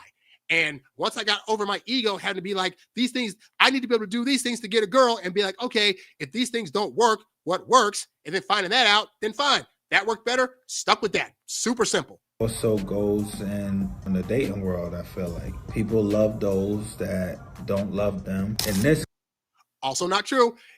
Well, it's not that doesn't happen. There are people that love somebody that doesn't love them. But what happens is this. On the guy side of things, guys, we fall fast and we fall hard. And so we try to rush things. And then that woman that we thought liked us back goes away. And we think, oh, everybody that I love, they end up going away. And we don't see the patterns of things that we're doing that chase away women that at one time had a very budding interest in us. So you got to look at that. You got to look at, am I calling too much, texting too much, asking too much of her? Am I telling her my feelings too soon? Am I trying to move things forward? A lot of guys after 2 dates are trying to move a woman into their apartment or house. Like, you got to look at what things are you doing that are potentially taking the love away. And yes, there are women out there that are just trying to use you for attention, and there are outliers out there that are just trying to, like, you know, they get off on a bunch of guys liking them. But I have found more often than not that most women legitimately, if they agree to a date, if they agree to give you the number, they are legitimately seeing potential in you to go long distance. And guys aren't aware of the things they're saying on dates, how they're acting, how they're positioning themselves, what kind of things they're saying to women in terms of their feelings about stuff, what things they're letting the women get away with so the woman doesn't respect them. Like, these are things that guys aren't analyzing enough to where they just think it's just the girl's just crazy. And it's like, but you got to look at, if this is a pattern, if you go out with one girl and she just kind of heads for the hills, she's crazy. 5, 6, 7 women back to back, and that's still happening. It's a huge problem. All right. Something to consider. Case, a lot of females that's talking, the message that they're putting out there is that majority of women want a man that they have to chase. Yes, I've said this on the show repeatedly. If she's chasing you, she can't be replacing you. The thing that men and women don't buy into is this they think of chasing as like, well, she's got to do all the work and she's got to this and that. No, it's not having to force a woman to chase you at any given time. It's the fact that when women have high interest level, they can't help but chase. And so men think they have to create the ability for a woman to want to chase them. And that's what gets men in trouble. If you're trying to get a woman to chase you, and you think the way to do that is by doing all these things for her, what you're actually doing is chasing her. You I'm going to call her every day and text her every day. I'm going to do all things for her on a date and pay for all this money for all this other stuff. That's you chasing. That's you indicating to her that you feel you have to buy her attention, which puts her on the pedestal. And that's not what women want. If we talk about hypergamous nature, women are always looking for guys that are better than them, that are a level up from them. And that means that women are looking for guys that they can chase after. So you meet a woman at a party, you're having a good conversation back and forth, banter, banter, banter. She gives you those eyes. Maybe you make out, you get her number. At that point, she's hoping that she's going to get more of your attention. You going home, texting her right away, talking to her day after day, this and that. Now you're going to like, oh, you're chasing. Versus, again, what I would do, which is get the number. Even girls I would meet at parties, right? I'd wait 3 or 4 days before I reached out to them, because that gives them time to be like, I met this guy at a great party and he's not reaching out. And what do I need to do to get his attention? And all she's thinking about in those 4 days is what she needs to do to keep my attention should I decide to reach out. I reach out for a date. Oh, okay, let's go here, blah, blah, blah, blah. On that date, what's happening? Kisses, hugs, maybe other stuff. Because now she's like, I need to prove to him that I should be contacted more. I should be kept around a lot longer. It always, always, always works better when the woman is chasing. But I think that men think, and therefore I also should not initiate. No, you still initiate. You're still hitting her up for dates. You're still planning where to go. It's just you're doing it at strategic times, and you're doing it at a pace that is slow. So that way, when you get her on that date, she's doing all the things to show you that she's got interest. Oh, she's the one suddenly wanted to touch you during conversation. She's the one who wants to walk next to you during conversation. She's the one that wants to look at your lips and kiss you and stuff like that, because that's how women chase, is by they hint and they give body language. And that's why I tell you guys, as you learn women's body language, you'll realize women that have high interest in you have been chasing you this entire time. If you couldn't recognize it, that's on you. But that's why I got a whole program called the Get Girls Academy at HarryWilmington.com for y'all to check out. They want a man that they have to tame, if you will. The good guy isn't as appealing. He's not a turn on because he comes relationship ready. Yes. And why is it that women don't like that? Because here's the thing. Women want to feel special. And if you come as if you're already relationship ready, it's saying to her that however you are in a relationship isn't going to fit to her. You're trying to get it to fit to every woman, and that doesn't make her feel special. So you guys coming to the table, already giving them things, already willing to buy them things, whatever. To them, it feels like a script. It feels like she could have been anybody, and you would have done the same stuff. And so women don't want to feel that. That's why I tell you, it's better for them to earn the things that you're willing to give in a relationship, because then if they earn it, then they'll feel like when you do give it to them, it's catered to them specifically. Again, it sounds backwards. It sounds dumb to guys, but I've just found that it works better that way for women. Women would rather work hard for you to text them every other day and feel like, oh, that's progress, and I made him do that because now he's catering his texting program to me, than if you were to just hit her up after that date that night with a good night text. And the next morning, she's gonna feel like, oh, he does this for every girl. That's not special at all. Again, you're thinking your actions are the things that's gonna make them feel special. No, it's them thinking that your actions are catered specifically to what they need that's gonna make it feel special. It comes with morals, with respect. He comes valuing, putting you on a pedestal, treating you the way he would think that you would want to be treated. Women don't want to be on pedestals. Women don't want to think that you see that they're above you, because the reality is women want to follow your lead. And if she's above you, it's like she's thinking you're going to want her to lead the relationship. And she doesn't want that. It's too much work, too much pressure. And as you can hear these females saying in this clip, a lot of women don't like that. It's sad, it's unfortunate, but that's the way of the world. Well, it's not sad. It's just, understand, as I've said before, women are trying to explain concepts out loud to men that they can't really properly express because it's an emotional feeling that even they themselves don't quite understand. Like the thing of like women saying, I don't know, it's just something about like a toxic guy. Like, oh, I'll go to the example. Let's see, this is 413. I'll come back to this. So this girl right here is saying this part right here. It's really boring because he treats me so good, which like common sense, like you want to be treated good from a guy. But when you get treated good, it's kind of like boring. And don't hate me, but I do love toxic. And I don't mean like super bad, but I like some spice in my life. And yeah, that's why I kind of don't like my type of guys anymore. I like somebody who like, I don't mean mistreats me in a bad way, but you know what I mean by toxic? Yeah, that's. So the sad part is, as a guy, you'll hear that and be like, none of what she said makes sense. I am fluent in womanese, thanks to Doc Love, thanks to my years growing up around women. So the earlier part that she said here, she said, it's really boring. You want to be respected, but whatever. You want to be treated good, but it's boring. What she's saying is nice guys are predictable. I don't want to be in a relationship that is so predictable.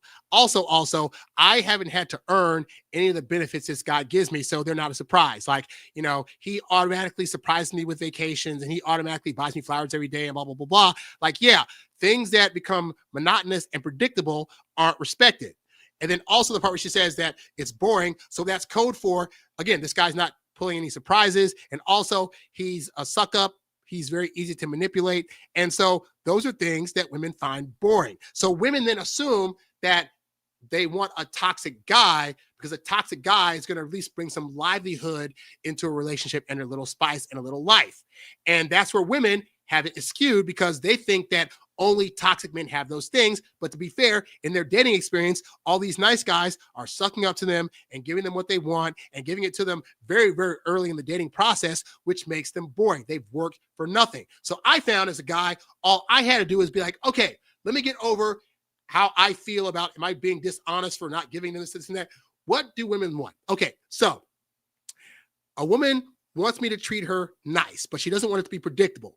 And also, she wants to earn it. Okay, fine. So for those first few dates, I won't pick her up. I'll let her be the one to say to me, hey, can you pick me up? For those first few dates, I'm not buying flowers. I'm not going to talk to her about any kind of feelings I have because I shouldn't have any feelings early on. Like, I'm going to keep her guessing. And then after the dates, I'm not going to text her. I'm going to wait 4 or 5 days before I reach out to her, which isn't a mean thing to do, but it's unpredictable.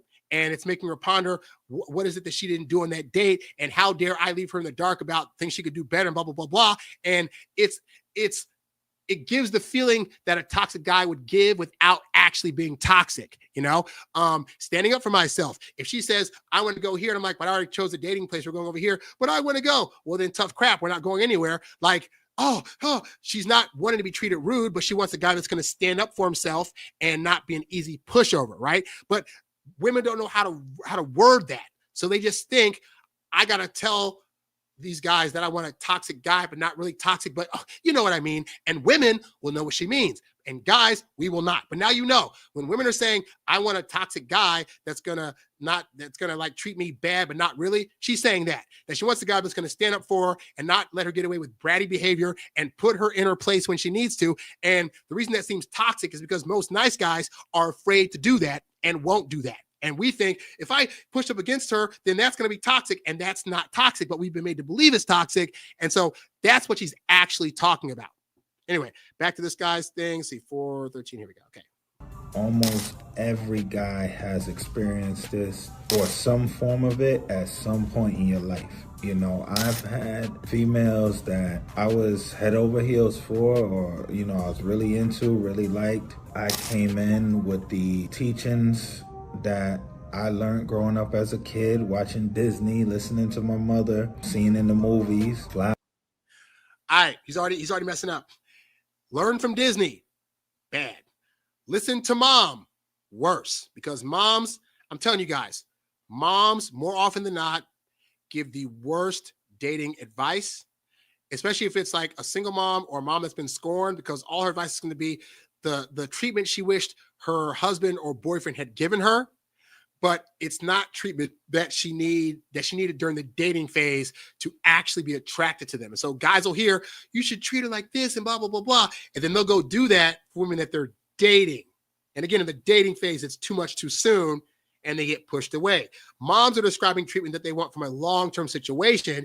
And even then, if they're single, clearly it wasn't the behavior that they needed, especially if she's the one that got rid of him, you know? So him saying Disney movies and the mom already, I'm like, oh, I could see how you'd be messing up. Hours hard on my sleeve, treating them like a lady. Hard on the sleeve. So automatically saying, just, you know, like I'm a sensitive soul and I feel you, this is that. Women don't want that. Women don't want you to wear your heart on your sleeve because it makes you seem feminine. And of the two of you, she wants to be the one wearing the feminine badge. Men hear that and think, so I can't ever tell my feelings or show sensitivity. Well, one, women want you to be sensitive to them. They don't care about your sensitivity. I'm just being real. They don't care. They don't care that you cry. They don't care that you have these feelings. They really do not care. And men think that that's callous, but the reality is that they're more about their feelings and you being there for them. And also, sorry to say, you showing your feelings on your sleeve is indicative of, I want to tell him how I feel and that when I cry and I hurt and this is that. What are women looking for out of men? They're looking for men that are stoic, that know how to handle business and handle when dangers come. So you being extra emotional about things doesn't give them on a base primal level the feeling that you're going to be the person they can go to if something dangerous happens. Not to say you can't ever express feelings, but again, this is why I stress it's better for you to show your feelings through actions versus words, because they're going to interpret anything you do as 3 times more. So when you directly say it, they're feeling more than you're saying. You could say, I just really think you're the most beautiful girl I've ever seen, and I just really appreciate the way you treat me. Early on in the dating process, that feels like you're ready to marry her, which is why you shouldn't say it. You can show it. You can be like, I just want to show my appreciation the other day for you making waffles. So here, we're going on a date to Disneyland. Oh my God, that's amazing. That's a better action to do than to verbalize some stuff. Treating them like a queen and... Again, automatically treating them like a queen. And she's thinking, what did I do to deserve this behavior? Well, it's just because you're a woman, and so that doesn't make her feel special. It didn't always work in my favor. I used to not understand, like, dudes who treated them like trash, or the dudes that they knew were dogs, they knew were sleeping with tons of women. These were the dudes they were chasing. Yeah. Why is that? Well, let's go back to this. He says she knew he was sleeping with a lot of other people. Men hear that and think that's gross. Why would she want to be with a dude that banged a lot of chicks? And what a woman thinks is social proof. Other women chose him, and therefore, on a subconscious level, he must know what to do with women. Now, in the long run, they find out that's not true. He's got a bit of an attitude problem, etc. But in the short term, all these other women choosing him makes her think, but what is it about him that these women are choosing? And then she thinks, and what is it about me that he hasn't chosen me? Like, he's choosing all these other chicks. Am I not in the same running? Again, stuff that sounds stupid to us, but if you know this, then you'll know how to set yourself up to be the kind of guy that walks through the world and gives women the impression that you get other women, even if you don't. I've had dry spells where it's like, but I'm carrying myself where if I go to a party, a woman just assumes he must be the hot crap because all the women there are talking to him and they seem like they have a good time, so he must be the guy. I want to get with him. Like, you have to get into that frame of mind. Again, you got to stop looking at the perspective of how you as a man would look at it and function and really think about, but how are they viewing things? Why are they making these decisions? Again, it's not that they're choosing toxicity. That's just the surface level stuff. What they're picking is the other things that him doing says about him as a man. So he's thinking, what did he say? Let me go back here real quick. He said, were dogs. They knew was sleeping with tons of women. Not understand, like, dudes who treated them like trash, or the dudes that they knew were dogs. So the part about women treating dudes that treat them like trash, but what he's actually not seeing is that what that tells her is, oh, this is a guy that I can't roll over. This is the guy that I can't manipulate. This is the guy that's going to do his own thing, regardless of what I feel about it. And also understand, when women come to us with stories about this guy did this and he's trash, that is one side of the story. When as guys, we're going to automatically assume and believe that what she's saying is gospel and this guy was actually trash. And the reality is he could just be moving in a way that she doesn't like, but her not liking it doesn't mean he's treating her like trash. Her not getting her way from him doesn't mean that he's treating her like trash. It just means that she's not getting what she wants out of the situation. And more importantly, being treated like that doesn't lessen her attraction. And that's where I think as guys, we think if he's treating you like trash, why would you still like him? Those things don't correlate because that's all perception. And one person's trash could be another person's, oh, he just didn't do what I liked, you know? Dogs, they knew was sleeping with tons of women. These were the dudes they were chasing. Everything that good guys were willing to do, they didn't want. They wanted it from the guys that weren't willing to do that. From the guys that they had to damn near beg to do that. What's the translation of that? They're going after guys that are making them work for the benefits that they want. And you don't have to be a mean guy or a jerk to do that. Again, like I said earlier, it's something simple as like standing up to a woman or a woman. I've had plenty of guys write me like, this girl, I've dated her for like 4 weeks and she keeps saying that she wishes I would text her more. And my response is like, but is what you're doing right now keeping her around? Yes. Is it working? Yes. Is she still saying yes to dates? Yeah. So just because she's frustrated that you're not texting her as much as she'd like, she can be frustrated about that. It's not taking away from her attraction. So keep doing that. Like, and again, and that's one of those things where it could feel like if you don't acquiesce to that, you're being a jerk. Jerks get women, and you saying to a woman, this is how I text and I don't text, and I'm not going to acquiesce to that. That's not anything toxic. If how you text is the way you want to keep doing it, and she doesn't like it, she can kick rocks. But she's going to darn well respect you for how you want to do things. It took a couple heartbreaks in my younger years for me to start to really understand this concept. When I stopped caring, when I became that guy, when I became the dog, the bad guy, whatever you want to call it, I started getting or receiving the love that I was looking for back when I was the quote-unquote nice guy, the quote-unquote good guy. Now, here's the thing, right? Because I've seen this happen. You know, a guy says, you know what, I'm going to, but here's the thing. And I've learned this too, right? As a guy that tried to go through like, F these women, this is that phase or whatever. What you learn if you're smart is it's not the toxic parts that the women were attracted to. That's just more toxic guys have the traits women want. And so women assume they like toxic guys. But as I've said, things like standing up for yourself, not being a pushover, telling her, hey, we're going to go do a thing. Don't ask questions, whatever. Like doing things like that are the things that attract women because you're being a leader. You're not letting her push you over. And you can be that guy without being the a-hole guy. And guys think I got to become a whole a-hole in order to have women fall in love. No, you just have to be better than the toxic guy, but still not be a pushover like the nice guy.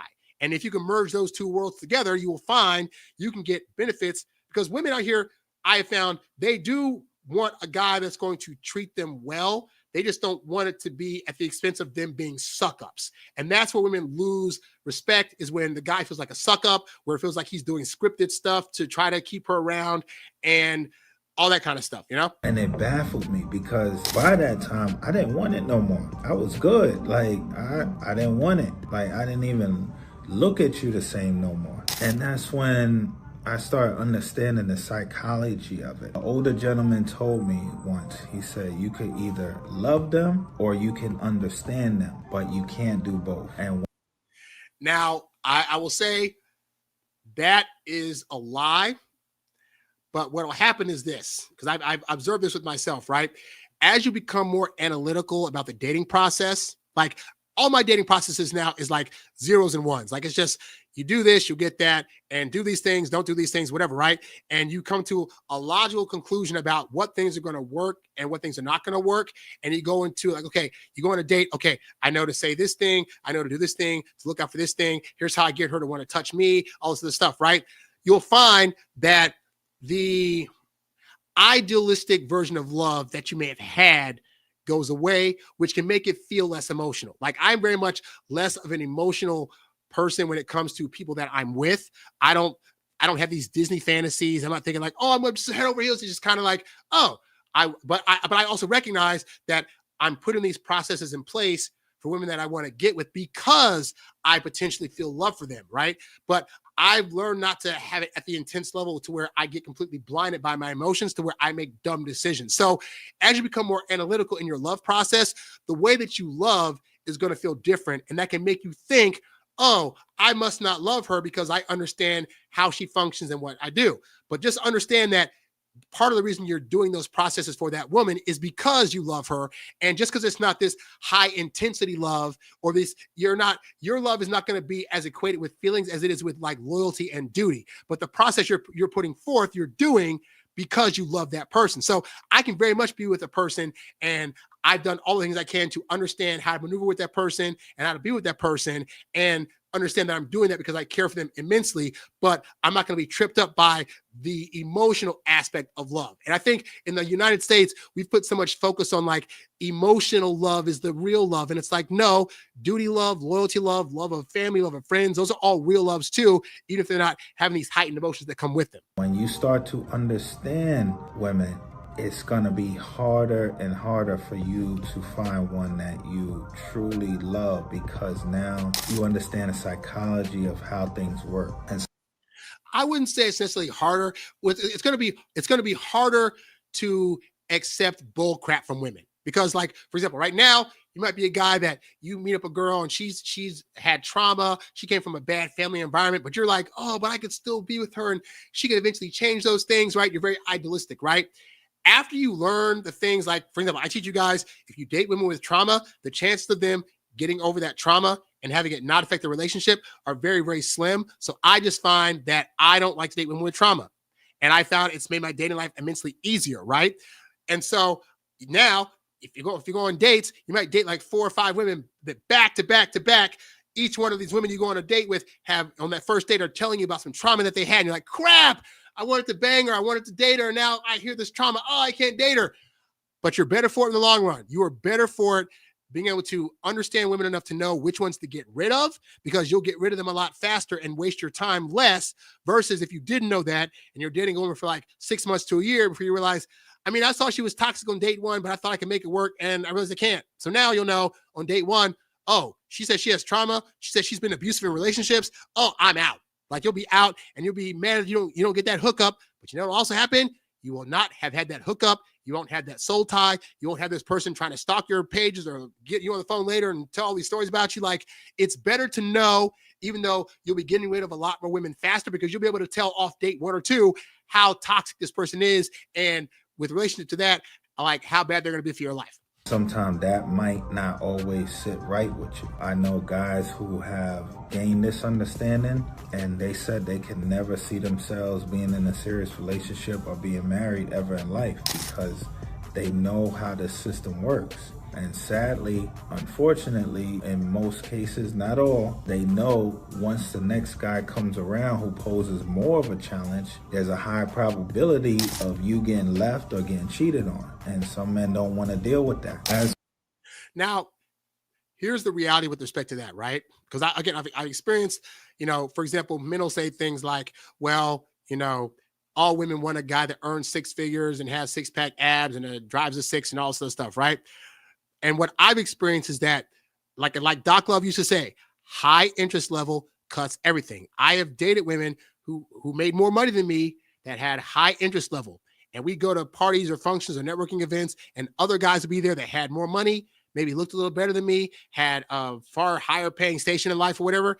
And the woman I was with would still be on me like a sucker fish because the reality is, when a woman has high interest, she sees you as the end all be all. Now, the problem I think most men have, just being honest, is that we're more likely to be willing to settle if we can just get any kind of touch or feel from women, right? So we end up settling for women that, if we were completely honest, didn't fully have high interest in us. Maybe early on, they were kind of flaky early on dates, or they're not really touchy-feely with us. They're only wanting to hook up with us once or twice a week and stuff like that. Like, but we're accepting them because it's better than nothing. And we're not aware, oh no, we didn't get a woman that had high interest. We had a woman that had middling interest, but maybe she didn't want to be single her whole life, or she wanted kids quicker, and you were just the guy that was willing to put that forth or whatever like that. And so as guys, we don't do enough of a due diligence to really look at how high is her interest level. And there are things women will do that will make it glaringly obvious that they have a very super high interest level, to where they're not going to be dissuaded by if you lose your job, or dissuaded by if you don't have a certain type of car or whatever, right? But we're not patient enough to find those women and seek them out and keep them. And so we end up losing out with women that are just kind of like settling for us. And so, and not to say that there are women out there that just end up being trashy women, but they're able to hide it for a long period of time. I just found more often than not, within that first 3 months of dating, somebody's going to show their cards. And so that's why you shouldn't be rushing into a relationship. You should be really taking your time to really ask questions, to really see what her family life is like, what her day-to-day life is like, how she treats servers and waiters and all this other stuff before you decide on her, because then those things are going to give you a better read at how she's going to be long-term. And if she's a woman that's potentially loyal and has a good attitude, or is disloyal and is going to be like arguing with you all the time. For me though, I'm somewhere in the middle. I understand the gentlemen who say they're never getting married, they're never going to be in a relationship, or never take anything serious. Like, I'm not that guy. I've seen too many friends and family of mine that get into relationships that go on to have long-term marriages that are happy and fruitful. And so that's why I don't teach you guys. I don't tell you guys, like, you know, in spite of the stuff I may say about women, about like, oh, women can be like this, they can be annoying this way, that way. I'm not the guy that's going to be like, and you should never have a long-term relationship. You should never get married. I'm saying do as much due diligence up front as you can with anybody you date. Be realistic about, you know, you might have an ego hurt if you realize that your girl maybe doesn't have as high interest in you as you have in her. Get rid of her now. Don't be like, but I can make her get rid of her now. Like, because you need to understand that there are women out there. I'm telling you, there are women out there. You'll meet them. You'll take them out for 2 or 3 months. They'll build up high enough interest to where you can do no wrong in their eyes. And it is far better to get in that situation than it is to settle for somebody that you think, you hope in the future will have more interest. Don't do that. Don't fall for that trap. I know where that comes from. I understand why they feel like that. But one piece of advice I will give is don't let anyone change who you are or make you feel like you have to change who you are. Always.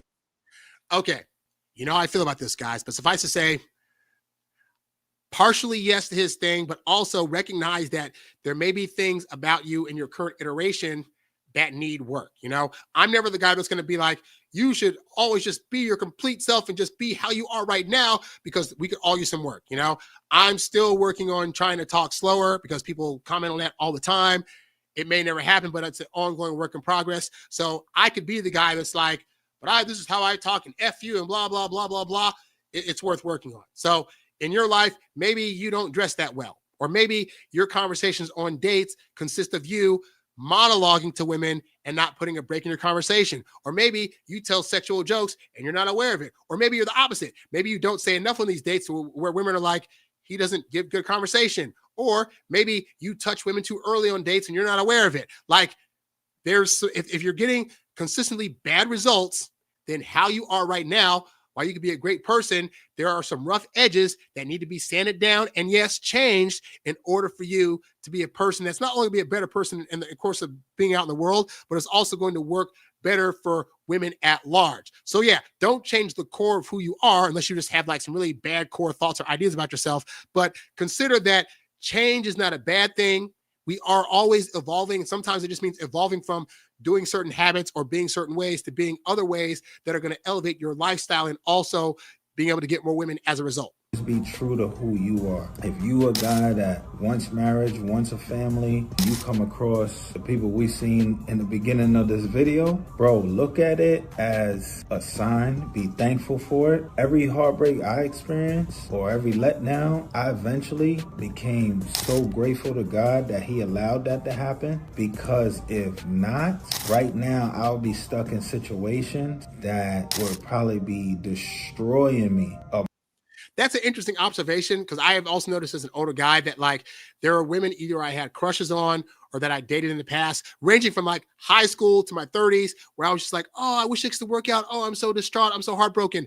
And looking now at like where their lives ended up, or even just looking at like, you know, simple things like they ended up having kids. I don't want kids. They live in different states that I would never want to live in. It's like, oh, either I dodged the bullet or, oh, we had different pathways that were meant to do different things. And that's totally fine. You know, so I look back on the misses and I'm just like, there's been better things that have come along since then that I wouldn't have gotten into, that I'm grateful for, that I'm able to experience. So those older situations not working out ended up being for the best, you know, but that also boils down to life truly is what you make of it. If something doesn't work out with the woman, you can decide to be butthurt about that and it just crashes your world. Or you can say, you know what, I'm going to learn from this what I can, whether it's stuff I need to change about myself or situations I need not put myself in again, and then use that to better myself for the next situation. It all depends on how you look at it. Emotionally, mentally, financially, you name it. So you gotta be grateful when God allows these people to hurt you or do whatever they do that causes you to walk away, or even when they walk away, because that's him cleaning out your life from the toxicity, from things that don't serve you, from things that aren't good for you. And I appreciate he is saying this from a perspective like, you know, the guys he's talking to, like, you know, you are getting away from toxicity. You are getting away from bad situations. You are blah, blah, blah, blah. And that's what we do as humans. We say, you know, well, we try to put stuff towards a narrative that makes us look good in the best possible light. And, you know, but that's why I always try to tell you guys, you know, yes, look at the women that you're dating and, you know, look at, you know, maybe you weren't supposed to be in that situation, but also always look at like your part in stuff. You know, were you the toxic person in that situation? Were you the one that was pushing an agenda too fast that maybe she wasn't ready for? You always got to look at like your side of stuff too, because we don't want to put everything on the women. Women do their fair share of stuff that Lord knows is like, what are you doing? But also look at, but what are we doing also that maybe we could work on? It kind of helps you decipher who's who. There's still good people left out here. Are they harder to find? Absolutely. I'll tell you one thing. They are not on social media. You know what I'm saying? But be thankful when people like that expose their hand, when their true colors start showing, especially if you don't got no ties to that person, you ain't got no kids, you're not married to them. Man, run. And real talk, guys, do it faster. Like most guys I've talked to, let's say they were dating somebody for like 2 or 3 years, and then it was like a tumultuous breakup. If I could ask them, so were there any red flags early on that you saw? And this happened for me too, right? Where if we look back, we can honestly say, if I'm being honest with myself, that first or second date, this person said this thing or did this thing, and at the time I just kind of brushed it off or said, I can handle it. You really got to start looking early on at like, but what are they saying or doing or putting out there that could indicate they're potentially going to be a bad partner? This doesn't mean you like judge every single little negative thing they may have done, but like look at things like, you know, I remember a time I dated a woman on date 3. She was like, yeah, I was in an abusive relationship once. I mean, he beat me, but I also beat him up. The next date I was out. Like I couldn't do it anymore. I was like, oh, you're already saying you're abusive? I don't need to be around this, you know? But I've seen people that'll hear that, and then like 2 years later, I can't believe she abused me. But dude, she told you that she did this. So things to look out for very early on. Run, you know, don't lose sight of you. Don't give up hope, but get out of those situations as fast as you can. People like that will never be able to truly appreciate somebody that loves them. Even more than that, these are people that don't love themselves. They don't value themselves. That's probably a deeper psychology. Now, going back to what you were saying earlier about the women early on saying that they wanted toxic guys. Yes, there are women out there, regardless of, you know, I've said the thing of like, you know, it's not that they want toxic guys. They just want a guy that has certain traits that toxic guys have, but it's not necessarily the negative traits, right? But there also are some women that want toxic men. They grew up in trauma, like I said in the video earlier that they clipped to this, that some women's comfort zone is trauma, meaning that they don't know how to function in anything else other than, oh, I subconsciously am more comfortable around guys that abuse me or do drugs and alcohol, X, Y, and Z, right? And so those women, there's no helping them. There's no saving them. And you thinking you're going to be the guy that comes along and shows them a different path, that is work that they need to do on their own. That is their job. It is not your job to try to show them better, because what's going to happen is, if you're not careful, they're going to bring their toxicity into your life, and then you're going to be the one that is full of toxicity, and you're going to wonder where it came from. And it's kind of like this. I did this in a TikTok video. Let me pull this up for a second. So I did a TikTok video where I talked about this, right? So I went to Kenya 2 months ago. I got this mug, right? So this mug, I went to this village in Kenya where they carve statues and doodads and mugs. And then what they do is they'll sell them to people in the shop, right? And I really like this mug. Like this mug, look at the artwork on this. Look at this. The zebras. This is all handcrafted, carved from wood directly, and then painted on and stuff, right? And I was like, man, look how big this mug is. I would love to be able to drink out of this mug, get a big old cup of tea, and be able to just sit there and sip this while I'm doing the show. Be freaking great, right? Cost me like $15. So I bought the mug. I bring it back to the States. And I go to wash it, because I make sure to wash all my stuff before I drink out of it, right? So I go to wash this cup. When I wash it, I pour out the water, and I notice the water is yellow. And I was like, that's strange. And sometimes my pipes get a little weird, so I checked another glass to make sure it wasn't the water. I poured water into a glass, totally clear, poured it out, still clear, right? So then I said, okay, maybe it just had a little remnant. I needed to wash out again. So I washed this mug out again, put some soap in there, wash it out. Pour it out, yellow, more yellow water.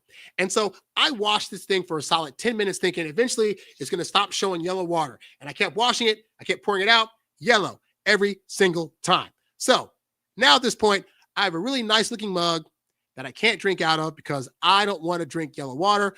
I don't know if it's like maybe the inside of it, they varnish in a certain way to where it's like that's just happening nonstop, but it's like it ruined the mug for me. I can't do anything with it in spite of how much I really want to drink out of it. And so the same thing is true with toxic women, right? Toxic women who like toxic things, like this mug. They're attractive on the outside. They look really good. And most guys are just being like, yep, I like this woman. I'm going to go ahead and and they're not checking to see if, wait a minute, on the inside of her, like mentally, obviously, like, is she all there? Is she a woman that like can be loyal? Has she had a whole lot of bodies? Did she have a traumatic past with family members and friends and stuff like that? And if she has, then she could look as good as she wants to. She's going to be a problem because her toxicity is going to eventually pour into your life, whether you like it or not. And it's going to cause a lot of problems for you, you know? And so you as a guy got to be mindful. Yes, there are women out there that chase after toxic guys. You cannot be Superman with the cape. You cannot save her. You can try to be the most nicest guy you can.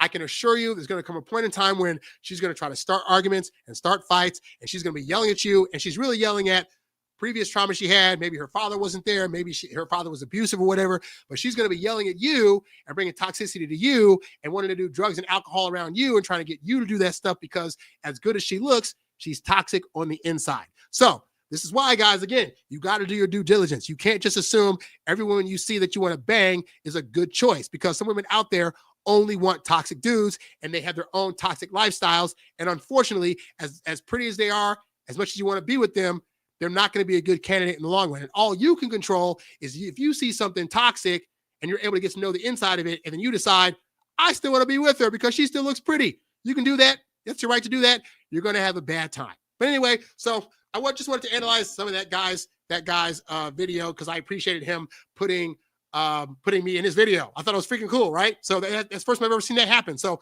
appreciate you, guy. And again, see his channel one more time. His channel is called My Life with Myron or with Maurice. It's this Thinking Out Loud channel. So definitely go check out his stuff. He does a really, really good job on his channel. I like his stuff so far. All right. So we got another video that I want to show you because this guy in this video asked a really good question, which kind of correlates with the whole like seeing a woman and just automatically being attracted to her. But I think guys would do good to ask themselves this question that he presents. So let me bring this up here. Let's see, where is it? Here. There's only one piece of universal dating advice for men, And this applies to every age, every race, every religion, and every nationality. And let's be real, a lot of us need to hear this. A lot of us have never heard this, and for many of us, this will be a gigantic wake-up call. So if you're seeing someone, just ask yourself this one question. If she was a guy, would she be a loser? That's a good question. Because as a guy, it's pretty easy to tell if another guy's a loser. But we do not extend this behavior to the women in our lives. We've basically normalized expecting less. We've normalized never asking this question. So yeah, picture her as a guy behaving the exact same way, the same kind of personality characteristics. Marinate on that for a little bit. Because at the end of the day, why do we date? We date to find something long-term. We date to start a family, even if you're not explicitly doing this. You're basically forming a team. You're helping each other out. But a lot of these teams are looking like the 2007 Cleveland Cavaliers, and you're playing the part of LeBron. And we all know what happened in that NBA final. Stop dating losers, boys. All right, so let's take his question to task, right? So his question was, like, if she was a man, would she be a loser? And I think this is actually a great question because as guys who are desperate for sex and attention and being with an attractive woman, we oftentimes overlook the fact that the woman we're trying to date could, in fact, really be a loser. So let's take his question to hand, right? Think about women you've either dated or had crushes on in the past that for whatever reason were kind of wonky or whatever. Think about his question, right? Were they actually losers? So for example, right, we would call a man that's in his 30s that still lives with his parents a loser. So you're with a woman and she lives with her parents. Does that make her a loser? We would say if a man is kind of like flabby and overweight, not really taking care of himself, that he's a loser. So now you got a crush on a woman. She's flabby. She's overweight. She's not taking care of herself. Would that now make her a loser?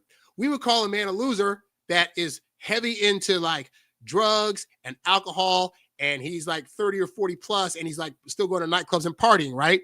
So now let's look at a woman. She's still heavily into drugs and weed and doing hookah. She's constantly going to bars night after night, drinking a bunch of alcohol, flirting with a bunch of dudes at clubs, and she's like beyond the age, right? Would this make her a loser? And if so, why would you then still think she'd be a good candidate to be with? Now, I know the reason why that is, and it's because the things that attract us for women is a very low barrier to entry. We're just kind of like, we're looking at the tangible things like, does she have good curves? Does she smell good? Does her voice sound nice? And those things are good for like a good night or two, but a long-term prospect, you know, a woman that had like 30 or 40 bodies on her that she just let randomly bang her, like someone like a Bonnie Blue that's got 1,000 bodies, right? She'd be considered a loser. And yet we will see loser behavior from women and think, but I can still get her, but I still got a shot. I could change her up. Gentlemen, there are too many other women out there that aren't showing loser behavior to accept women that are showing loser behavior. So next time you have a hot crush on a girl, really look at her situation and look at where she's at in her life and look at her behavior and ask yourself objectively, if she cut her hair, cut her boobs off, and she was just a dude, would I be like, dude, you're a freaking loser. Get your life together. If the only reason you're trying to hook up with her and you're accepting this behavior is because she's got boobs and a nice butt, consider that that might not be the best way to consider a woman long-term. So I absolutely love this guy's question, and I'm glad he raised it. All right, we got a question in the chat. Question goes, I'm just curious how much you're allowed to slip up or make mistakes with this. In my experience, you have like 1 or 2 shots. I'm curious what you think. In terms of, so I guess it's in terms of like, he's asking in terms of going on dates, right? Like, and again, this goes back to what are considered mistakes on dates. I talk about that extensively in my programs, but more importantly, like, does the woman that you're sitting across from have a high level of attraction? Now, in the beginning, a high level. So the highest level of attraction you can get is like her like for you is like in the 90 percentile where you can do no wrong, right?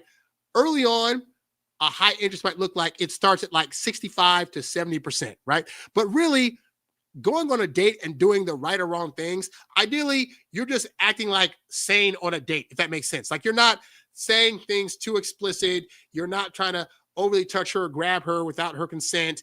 And you're just having a normal conversation and having a good time. You're taking it to a place or two.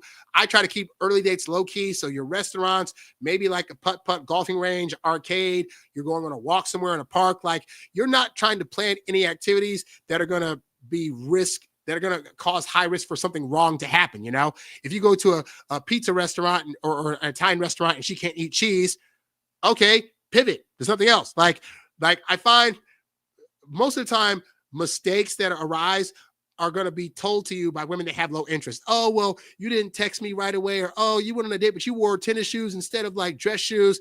Those are women that didn't have high interest. And so you should actually thank those women for getting rid of you sooner than later, because that means they had something messed up in their head about what they consider to be like the right or wrong behavior. You know, if you're just acting completely abnormally, you're just singing random songs and you're like trying to tease her or push her, then yeah, that's going to be an issue. But like, ultimately, there's not too much wrong that goes on a date other than just like, she just doesn't feel the vibe or whatever. And spoiler, because other gurus won't say this, you can't create the vibe with every woman you go out with. Like, you could be the most Don Juan DeMarco guy out there, and there's still going to be a woman you take on a date, and she's going to be like, he's not my type.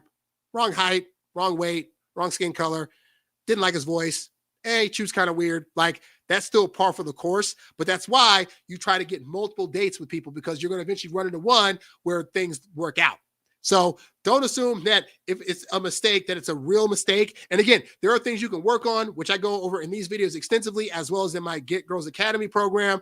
But don't think just because a girl says she doesn't want to see you anymore, that you just did everything wrong on a date, or you made this one grand mistake that she can never get over. Sometimes the chemistry's just not there and she's not feeling you. And sometimes you won't feel her either. Real talk. Let's see. There's something else I wanted to go over here. There's so many great topics to talk about. Let's see here what I have here. Oh, you know what? I do want to get to Big V's question, because I have that in ChatGPT, because I had it summarized what he was talking about in his message. Let's see. Yes, I remember this one. Okay, great. Let me see. Let me go through this real quick. I'll go through the notes on this real quick. See background, blah, blah, blah. Okay, let's see.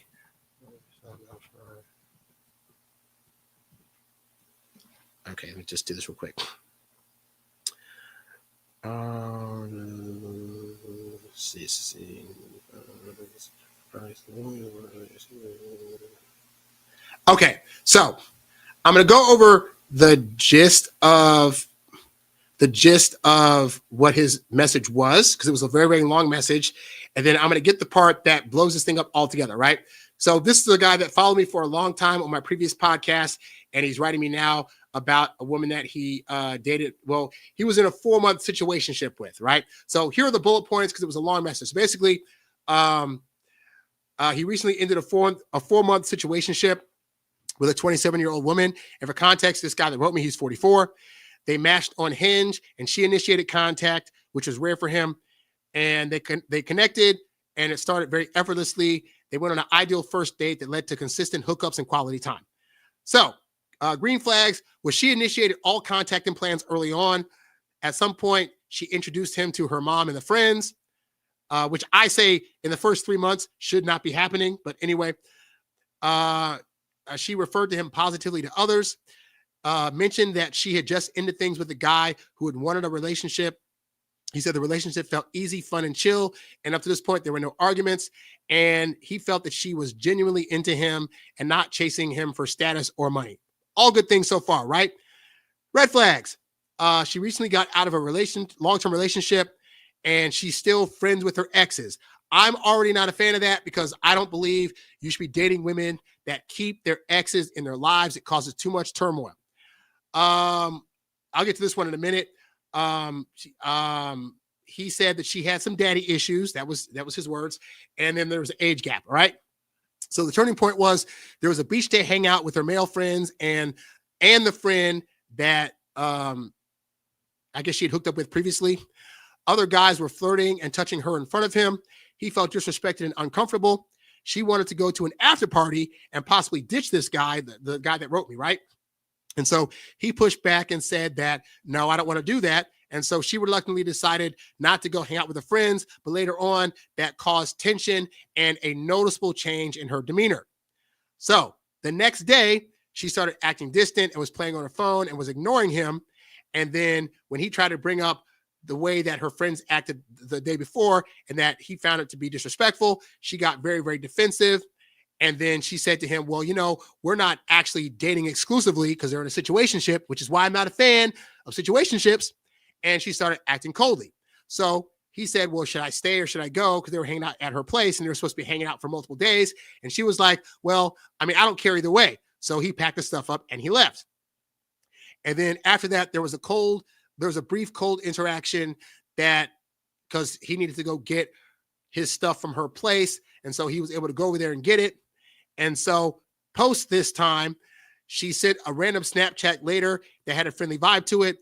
And then I guess she accused him of stealing alcohol from her place because that's not what happened. And he tried to over-explain what was going on, but he regretted doing that.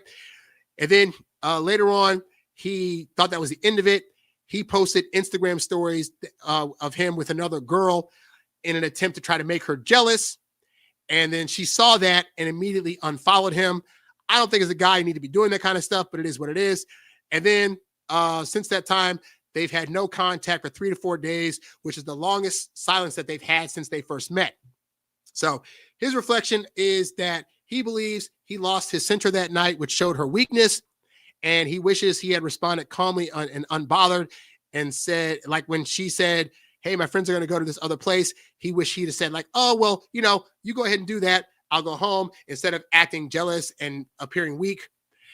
He says he realizes that sex, cuddling, and consistency create emotional attachment even without labels. Yeah, that's why I'm not a fan of situationships. I'm a fan of like, hey, you're dating and still trying to figure it out, but 4 months and saying we still don't have any type of titles to each other. Nobody owes anybody anything, but it's ignorant to think that that's going to be a cool thing, that both of y'all are going to be cool with that. Sex creates oxytocin and emotional ties that cause one or the other party to think we should be more serious. Why aren't we there? And he says, despite the experience, he let his guard down because she made everything feel so easy. So what he thought, I actually will read this part because this part's important, right? So he said, based on all that, what he feels he wanted my viewers to know, he said, my message to guys, if you've got this far, is don't make the mistakes I made. Never let your girls see you get uncentered. It's extremely unattractive in their eyes, even if you're in the right. Always monitor your behavior and check yourself. I've dated many beautiful girls, and I'm not your typical viewer. I have a lot of experience, and even at my age and level of game, managed to be caught slipping. What really hurts my ego is that coming across girls who literally do all the chasing and make it so easy for you is rare. Screwing it up over something so small really stings. And while I have other options and girls I could see, the one I want to doesn't want to see me back, and it sucks. So the lesson he feels that he learned from this basically is like, don't be uncentered. It's unattractive, and monitor your behavior. And I will say, those are actually really great lessons as a guy to always carry with you. That at the end of the day, no matter how long you've been with a woman, getting uncentered, being too bothered can be unattractive. So I wholeheartedly agree with that lesson. However, he's missing a key thing, and it's something I want to impart to you guys, right? Because I give you guys a lot of advice on here that I have found works extremely well. But here's the caveat. It works extremely well on women who are sane women that don't have toxic things going on in their lives. And so the part I want to point out up here, I want to make sure I get this right. He alludes to the fact, well, I'll just read it in the notes I got on ChatGPT. He alludes to the fact that this girl said that she really, really likes to party and she's into using substances like drugs and alcohol. Gentlemen, I don't care how good any advice is on the internet or on YouTube that you're going to get from me or Corey Wayne or Kevin Samuels or anybody else out there. If you're trying to use good dating advice on women who are toxic and that use drugs and that use alcohol and they have traumas from their past, it's not going to work long term. So yeah, this guy messed up by being a little bit overly emotional here and there, but she's living a lifestyle that in the long run is not going to be conducive to a good relationship. She likes to party a lot. She has exes in the background and she uses drugs and alcohol. So inevitably, this was going to blow up. Even if he did everything absolutely perfectly, he's dating somebody that has toxic stuff going on, and therefore you can't use good advice on toxic people. It's going to still run the way. It's kind of like trying to talk sense into a 5-year-old. No matter how much sense and logic you use towards this 5-year-old, they're going to still want their way. They're going to still act out. They're going to still cry and lash out at things because they don't have emotional regulation. People that are on drugs and alcohol do not have emotional regulation enough to be sane enough to follow and fall for good dating advice. That just is what it is. So while the lessons he learned are good lessons to just come by and know, again, those lessons he's learning off of a person that wasn't a good candidate to date in the first place. I don't care if you guys had a good conversation early on in the beginning and things seem to be flowing well. Her being addicted to drugs and alcohol, or even just using it from time to time, was never going to make her a good candidate for a long-term relationship. So I would say that ultimately this proved to be a trash situation, and that at the end of the day, it wasn't going to be good in the long run anyway. And so I would say in terms of her, you dodged the bullet. Her being this way is in part because, even though she doesn't think it is, she has drugs and alcohol that are regularly in her system that are causing her emotions to be haywire and causing her to not think rationally about things. Like, is it rational to keep exes around? Is it rational to want to go party with your friends versus to go back home with your boyfriend? Is it rational to expect your situationship guy to want to hang out with guys that you formerly banged and all party together? None of that's sane decisions. So yeah, you have some stuff to work on your end, but regardless of if you did none of that stuff, this was inevitably going to happen. Just saying. All right, I think I'll take this question here.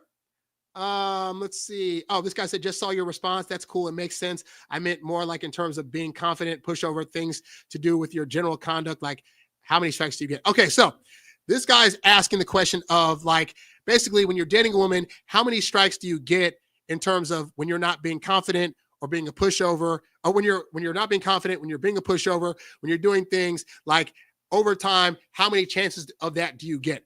I'll just be real, right?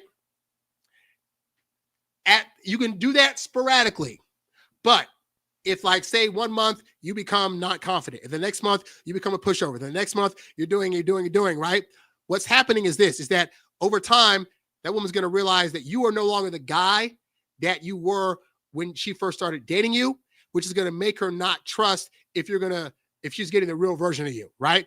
But also as a guy, you should just inherently learn to not be a pushover and to be more confident, and then have that be a legit part of your personality. Because really, like I'll say, at 43, I don't have any lacking of confidence issues with respect to women that I get with. I'm very good at not being a pushover anymore. And even if I'm in a long-term relationship, I do not show myself ever being a pushover. I do not ever show myself being not confident. If I'm lacking in confidence, I'll go talk to my guy friends about that. I will not be talking to the lady that I'm with about, I just feel this kind of way, blah, blah, because I inherently know that's unattractive. It's the same thing as like being like, okay, can a woman get kind of fat in a relationship? Well, yeah, she could lose a little bit of her figure, but if month after month, she's getting bigger and bigger and bigger, you don't want repeats of that behavior. You don't want her getting more and more fat. So just like, she's not going to want you to be more and more less confident over time. Like, that's the stuff that, like, as much as you may not like it, you got to understand part of women's attraction to you is being more confident than them, is being more of a leader, et cetera, et cetera. So you backing up and losing those abilities and then consistently showing that, yeah, she's going to lose interest. Now, you do that 1 or 2 times in a long-term relationship, over the span of like a 10 or 15-year relationship, if you like 2 or 3 times out the year aren't as confident or not as trusting or whatever, par for the course, it's going to happen. We all slip up. You having that be your week-to-week, month-to-month mantra now, yeah, she's going to rightfully lose attraction. Just saying, you know? Anyway, question from the chat here. We have a question that says, what about during sex? Let me read this. Do you call yourself saying limited things? Okay, so this is a good question. So this guy's question is, in terms of dating, let's see this. Okay, in terms of dating, during when you guys are when you're hooking up with somebody. So okay, just chiming in. What about during sex? Do you catch yourself saying lovey-dovey things, but just reciprocating what she says, like dirty talk with a mix of "I care about you too," etc.? However, when not in that setting, you're being masculine and centered. I just find myself last night after 4th of July, maybe being a little too sweet, or maybe I wasn't, but the bare minimum makes me feel like I'm being too sweet, LOL. So I said, but I've been dating her for almost 8 months, so it wasn't just a month. By the way, so I get it, because he's basically saying, like, if we're hooking up, and I'm saying a lot of sweet stuff, is that going to like cause me to have a ding? Like, is she going to look at me as like less than because I'm saying sweet stuff, right? I'll just tell you, one, I'm not all that verbal during a hookup. Like, and if I am saying stuff, it'll be stuff like, yeah, you like this, or, oh yeah, I'm going to put that in you. Or so I'm saying stuff like that, right? Because in that frame of mind, they really like that stuff, right? But I've also been a guy, sporadically at times, will be like, I'll be hooking up and I'll look at him and say, like, if I've been with him long term, I might throw in like, I just find you so freaking attractive, or like, I really love you, right? Like, I'll sporadically throw that in, not every session, but from time to time. Again, because the thing is this, you can get away with verbally saying stuff, but it's at a 3-to-1 ratio. For every 3 times she says something, you say it 1 time, because to her, it'll feel like you're saying it 3 times, and she's going to be reading in I love you cues from other things you do action-wise outside of you verbalizing it, right? So in the throes of passion, I don't want you every session to be like, I love you, you're so great, you're the best thing ever. No. But every so often, like, if you have, say, like 10 hookups, right? Maybe 2 of those hookups, you say some lovey-dovey crap. But most of it, you should be putting forth actions that are making her scream so loud she doesn't want to hear anything from you. Or you're coming from her from behind and you're whispering like really like kind of cool, naughty stuff that makes her feel like she's like being kind of naughty, but also like kind of like a bad girl. Like, that's fun stuff, right? You saying it sporadically here and there, you've been dating her 8 months, it's not going to be a big thing. But don't fall into the head. Because here's the thing. I know in the past, I found myself, when you're hooking up with a girl that you've been with long term, you really feel like saying it. Like, I don't think women are aware when we're hooking up with you, we're ready to say all the I love yous to you. And you could be that guy, but she might also start thinking like, he only says I love you when we're hooking up. That's a problem. So I just err on the side of, I don't say a whole lot. Usually my tongue is too busy doing other things to really talk, if you know what I mean.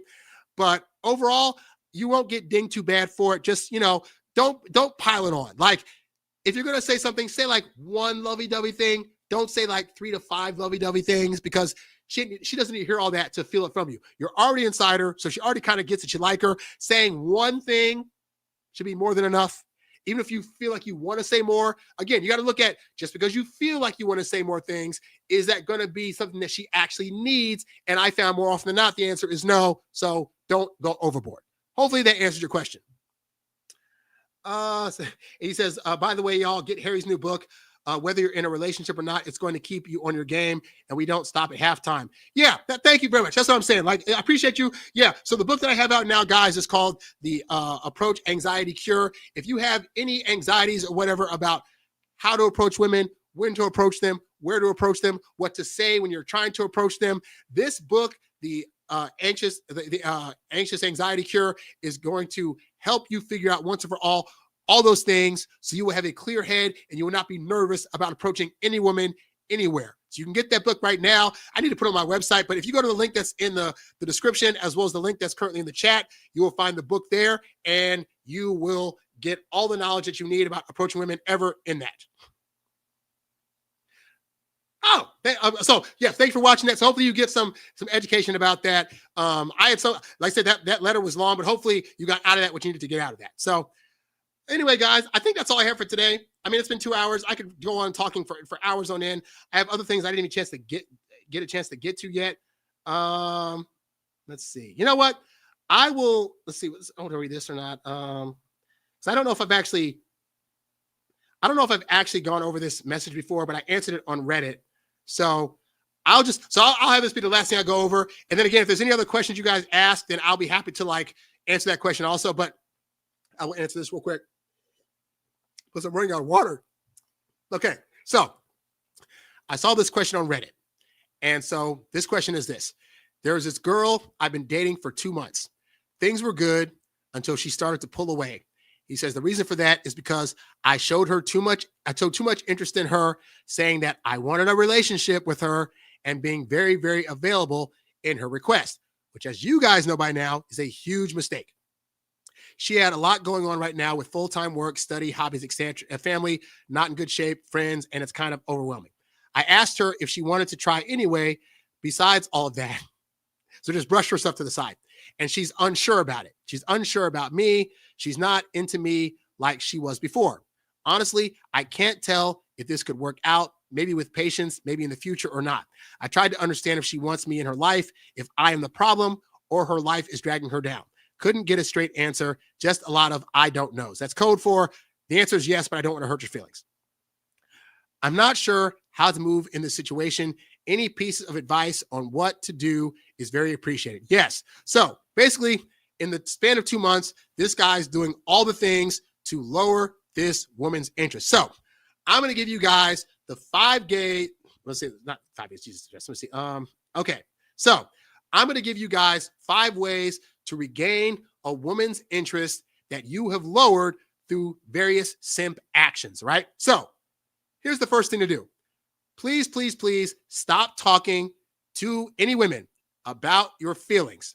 Because as I said before, your feelings do not matter. The only feelings that she cares about is where she's at in her feelings journey.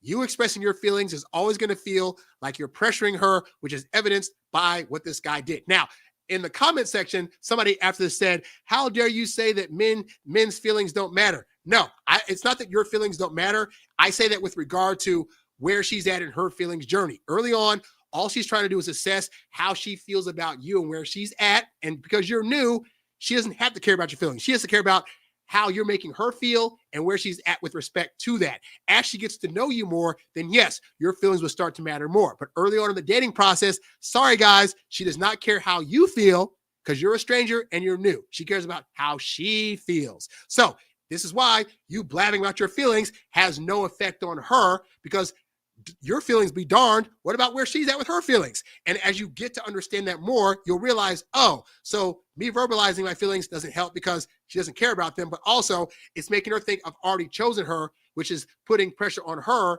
at least from my end, for her to have to choose me, and she's not there yet. And you end up losing out. Anyway, the second way to regain her lowered interest is stop asking for a relationship. Stop asking where she's at in her feelings journey and just trust the process.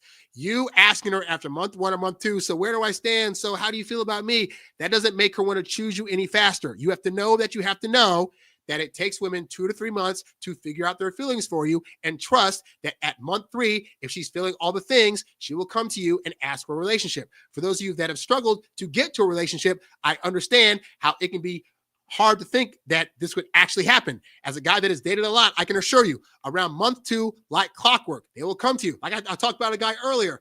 He said after 2 months, oh, I've already gotten rid of my dating apps.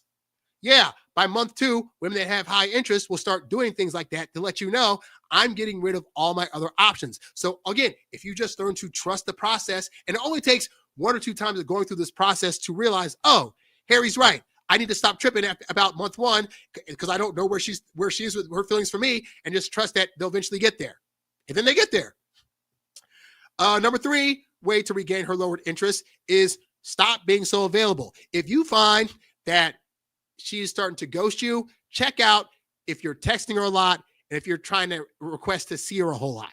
And then do like a third of that. So if you text her every single day, cut it back to you text her every 3 days. If you try to invite her out every single day of the week, cut that back to you're only inviting her out 1 to 2 times a week. And you will find that what does that do? It gives her time to come to you. It gives her time to reach out to you. It gives her time to be like, oh, I want to see him this week. Let me hit him up and say, hey, I know we just saw each other, but I want to see you now. This is why I say, if she's chasing you, she can't be replacing you. But if you're so available that you're open to see her every single day, you're not leaving space for her to come to you, and you're going to lose out as a result. Because the reality is that you need to give her space to initiate.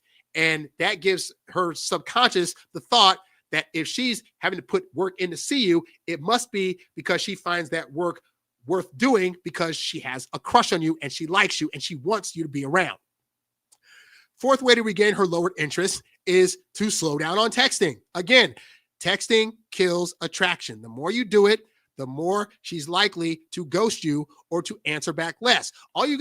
Every guy has the same story that writes me. I was texting her a lot in the beginning, and then she started to ghost me. I can't figure out what's going on. And none of these guys see that texting is the issue. So lessen your texting, and you'll find that when you do text her, she's going to be rushing to her phone to respond back to you right away, to say yes to your dates and to say yes to your memes and all that other stuff. But it starts with, you got to slow it all the way down. I found women that I dated, when I was able to slow down my texting a bit, would start to regain interest because now they got to reach out to me. It's a subconscious thing of, if I reach out to him, it must be because I'm seeking his attention. It must be that I'm doing that because I like him.